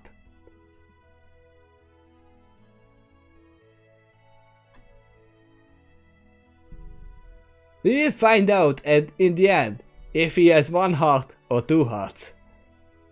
Don't we?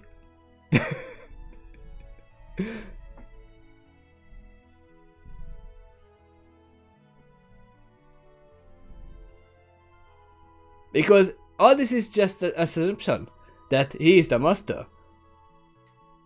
They can be just Carriage and playing everybody. Unless they discovered from Trixie indicates something.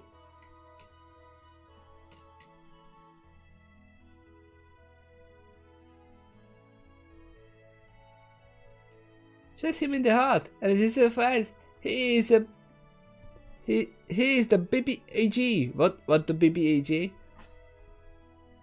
What does that mean?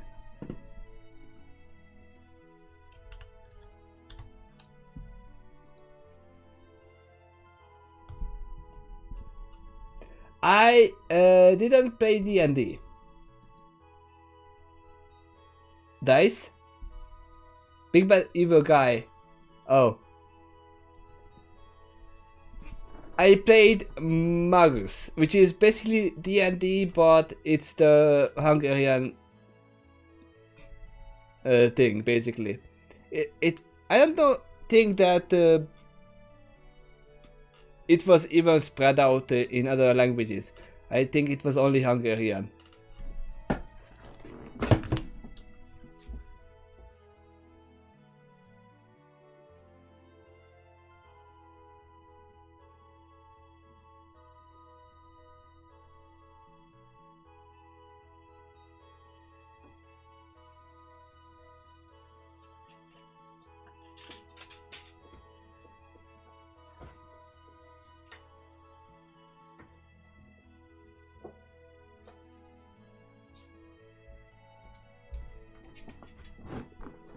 Oh, you referred to it. Okay.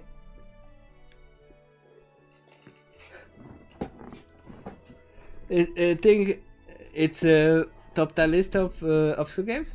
Yep, it can be. But that was the thing I played, and I played Codex,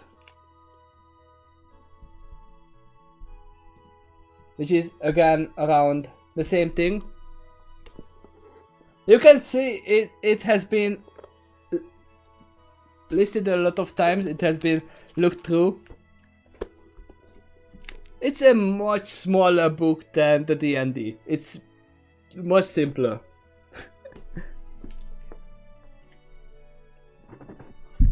That game was number 1. Most hungry of D&D. Well, at the time when I played it, I didn't know English. And I didn't have a D&D book either.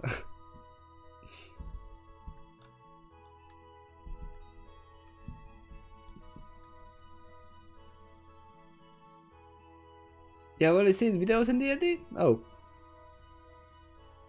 The show a simple game based on MLP that I fought through the theme of the show. Oh, okay. The really good thing about role-playing games is that you can do anything. And there is another role-playing game which I played is Ace Attorney Online. It is true just roleplay. And a lot of madness and a lot of memes. I don't suggest you look it up because it is just madness what's going on there.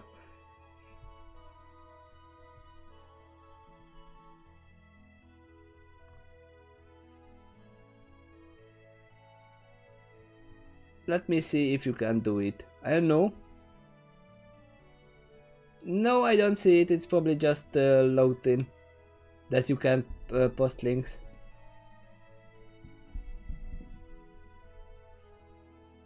I object!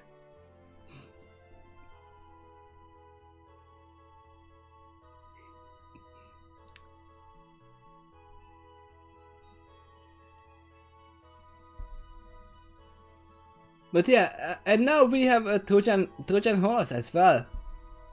You call it a carriage, but I call it a Trojan horse. Or a Fausten horse.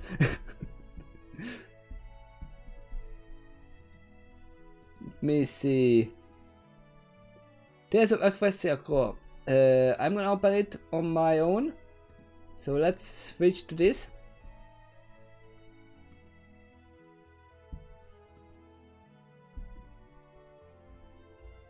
Oh, it's a whole PDF.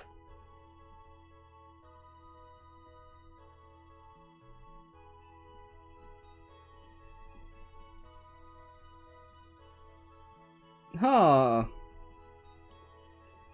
I'm not sure if this is legit made by Hasbro. If they have the things they need to do this. Let's see. Credits.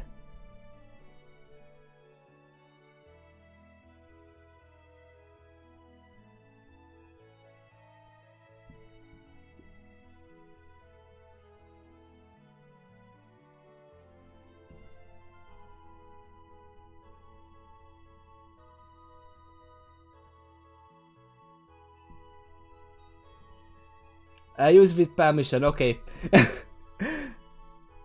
I wanted to see that it is used by permission. It is not made by Hasbro, but it is used by... Because I don't on the screen.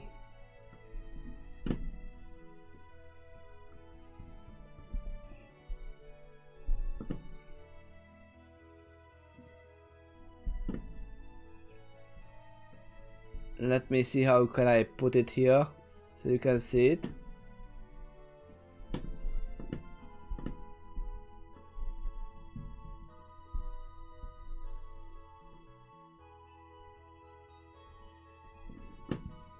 There we go. That's the thing. I'm not gonna go over because it is the whole book right here.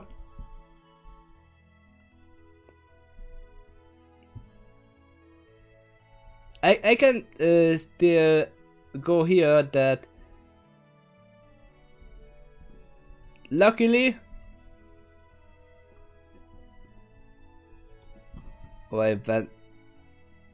you still can see it, it's really small, but it is shown that My Little Pony and all rated characters are trademarks of Hasbro and are used with permission. So it is a legit book.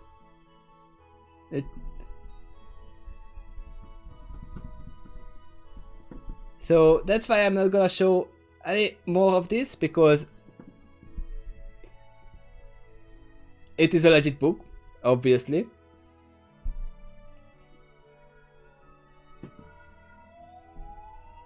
And there are lots of ambulances going about. But again, you don't have to have a rulebook for that. You can use a normal D&D book. It's just another type of D&D here. It is not D&D. It's Tales of Equestria. I'm curious about it, but it seems it has a little bit of different things.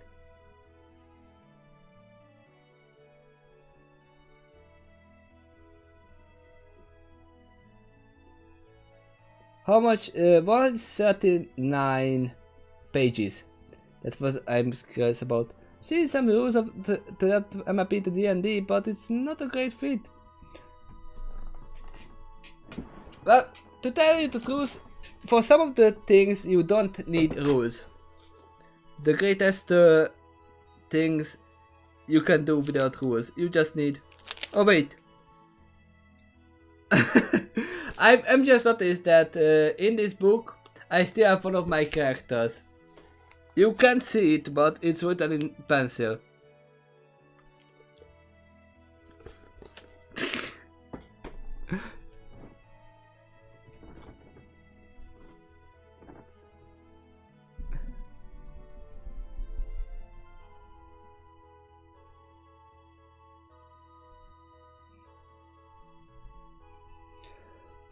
But yeah, we are now having let's just say a steady route towards the Dark Crystal, the Dark Star. At least if they wish for that. If they didn't wish to go home, right? If you're curious, I can have a link to website that has many rules of the Pathfinder and Final Fantasy adaptation of Pathfinder. No, that's fine. I can find it if I need it. But I only need it if I have a team to play with. You can agree to that, right? That if you don't have a team, it doesn't matter if you know the rules. This is a left chapter. We will get to the Dark Star. The same predictions as it was for this chapter, that we are gonna get to the Dark Star and meet Kashak. That was my prediction for this chapter as well.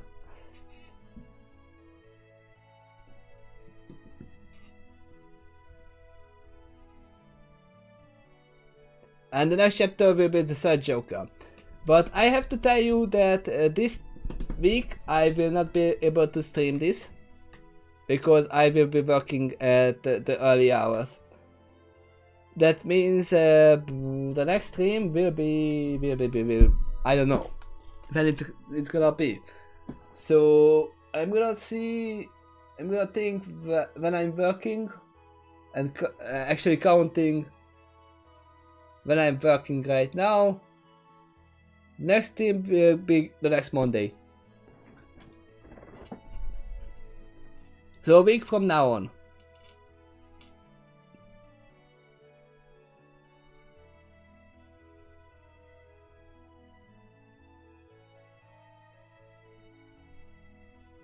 Can find some online, meaning you can find some online players join gaming some sessions online. That's true, but you know how hectic my work schedule is. You know how horrible it is, how little time I have. I didn't even record anything last time because someone just came to visit us, so we had a guest and we had to deal with it instead of just recording. But yeah, that's the biggest problem right now, that if you want to play D&D or any kind of role-playing game, it's good to have some set free time that you can do it that time every day with everyone being available at that time. It's so hard to do. Still look forward to that, your reaction. Speaking about the reactions, I applaud you for that one line. That's for sure. So did I become edible? That was the most amusing line in the whole book. As you could tell, that I broke out of laughter when I read it. I hope to see much more of those great lines.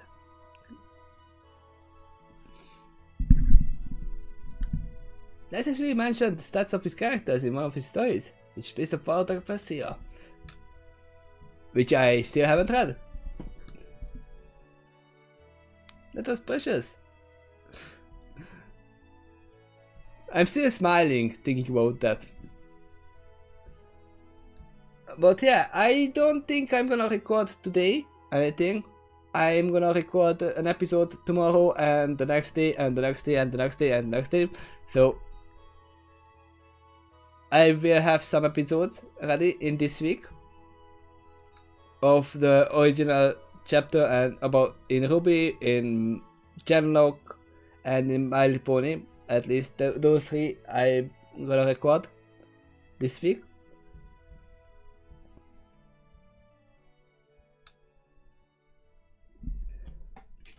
Desperados! What do you think, Dice? Is it readable as well? Is it not?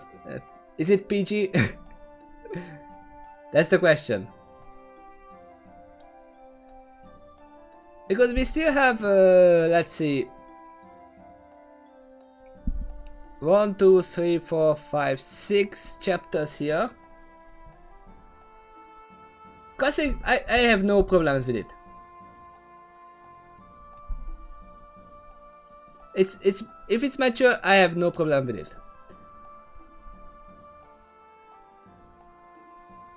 That's nice. But we have 6 chapters, 5 chapters and the epilogue here, and after that we have gotten a request from Ilya, and that is gonna be a shorter story that I'm gonna read. Is gonna be Fluttershy's Bad Hair Day, and it only has 8 chapters and an ending, so 9 chapters. Can you send me a link on Discord for that, so I can save it?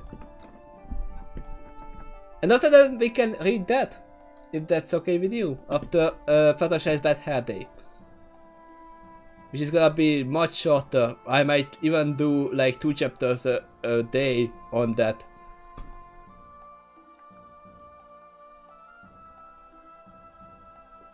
You went to Desperados? Yes, to Desperados.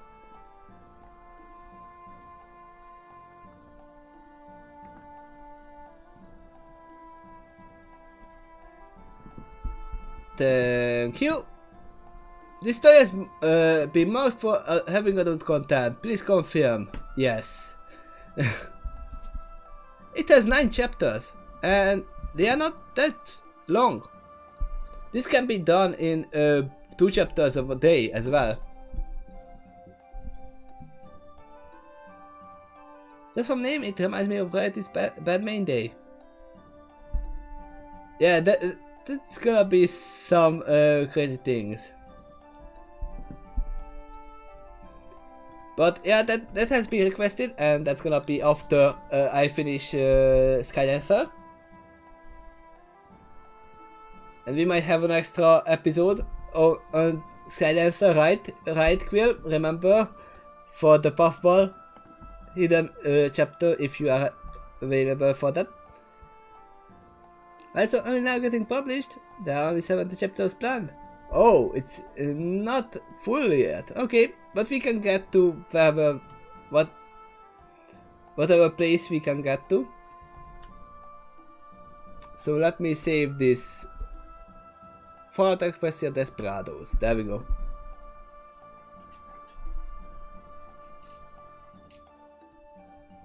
Yeah, I've seen some of the characters on them, right? I'm going to help find the new hobby to enjoy. Well, one with less copyright issues to hold you back. Yeah, you have seen. I have to ask while you are here. What do you think of the new thing that I did?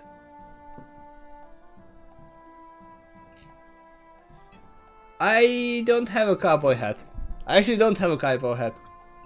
I actually would have loved to get one, but I don't have one. A new thing? Yeah, with the last chapter that I posted, last episode with the normal show, with the timer and subtitles and everything.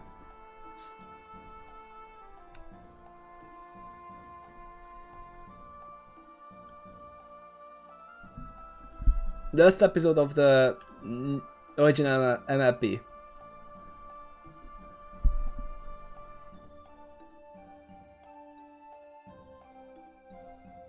You didn't notice? It was just me talking, nothing was available. Obviously the other thing is there as well. So I posted it 2 times. One of them is the one that you are used to. The other one is the one that doesn't have the episode in it at all. It has just the subtitles and the timer and me talking.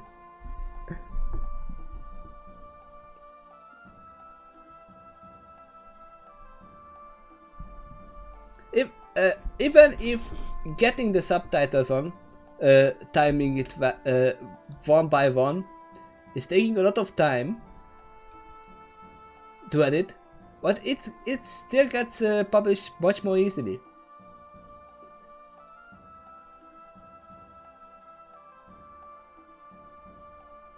I don't know what you mean. It's link in the description, but it sent me to another site. Nope, not that. But yeah.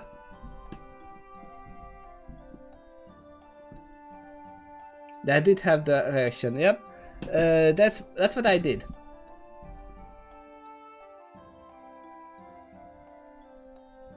Yeah, and I just basically blocked the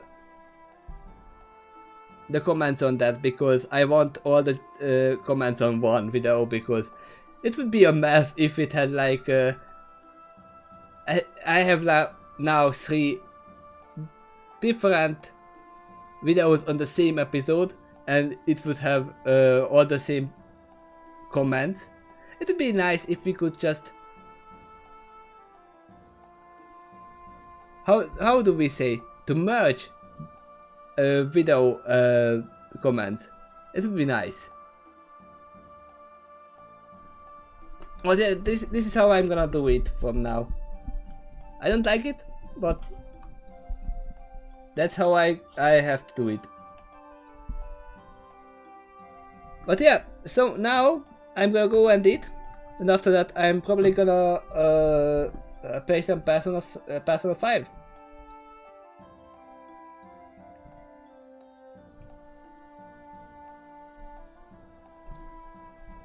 Also, can I show this? Again? Dice? Just a sneak peek to Desperados.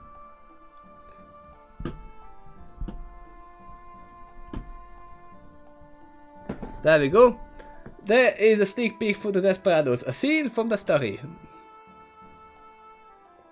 I see a medic pony. I see an old man, probably having injuries, talking about to the nurse. They all have their... It seems like a pimp boy. I have to tell you,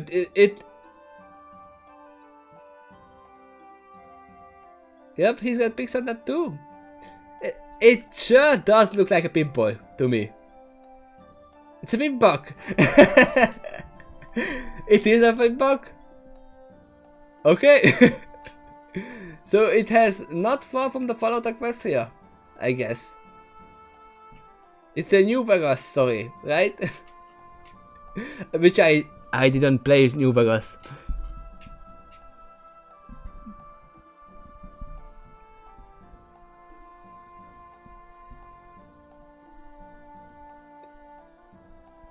So yeah, there are some little details that we have to deal with.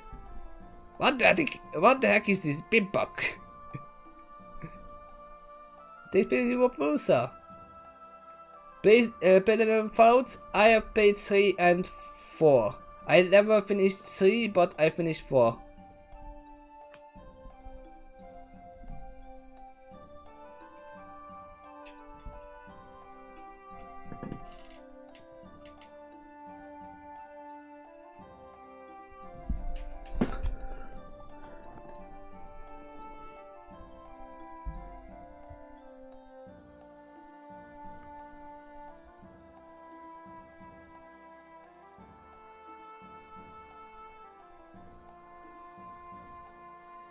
Well, I feel familiar to you because you recognize follow an MLP.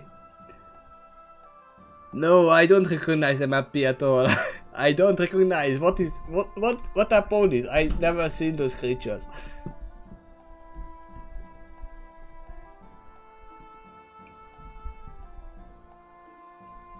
And the first thing I see, confused but interested. I'm not gonna read forward for this, but that's the first the first comment on this. Confused but interested.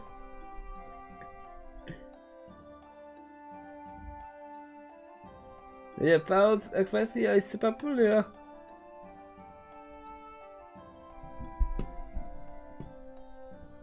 Is that a new Persona 5 ping in the background? No, it's not. It's not a Persona picture, and I didn't make it. It's how do you say it? What does it? What is the name of that thing? It's like a picture where you put some little beads on it, and it's gonna be this shiny thing. I can show it to you. It's not safe for work. It's just a girl with a tattoo on the back.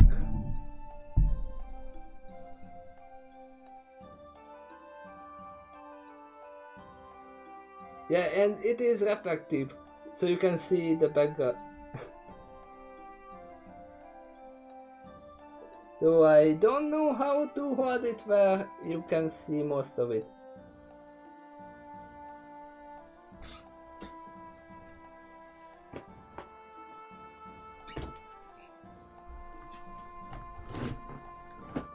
Later on it's gonna be... Come on, there you go. It's gonna be put on the wall behind me. You won't see it because it's gonna be higher than the camera itself. Can see what's in the screen. For a moment there, I thought there was a tiger was in the image. Yep, there was a tiger in the image. That's the... basically, this is what you saw.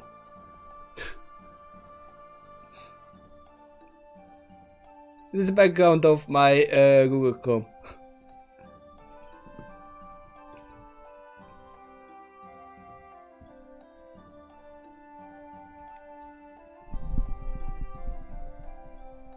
Pretty looking kitty. Yeah, I didn't change it since I just installed it and I just searched for something.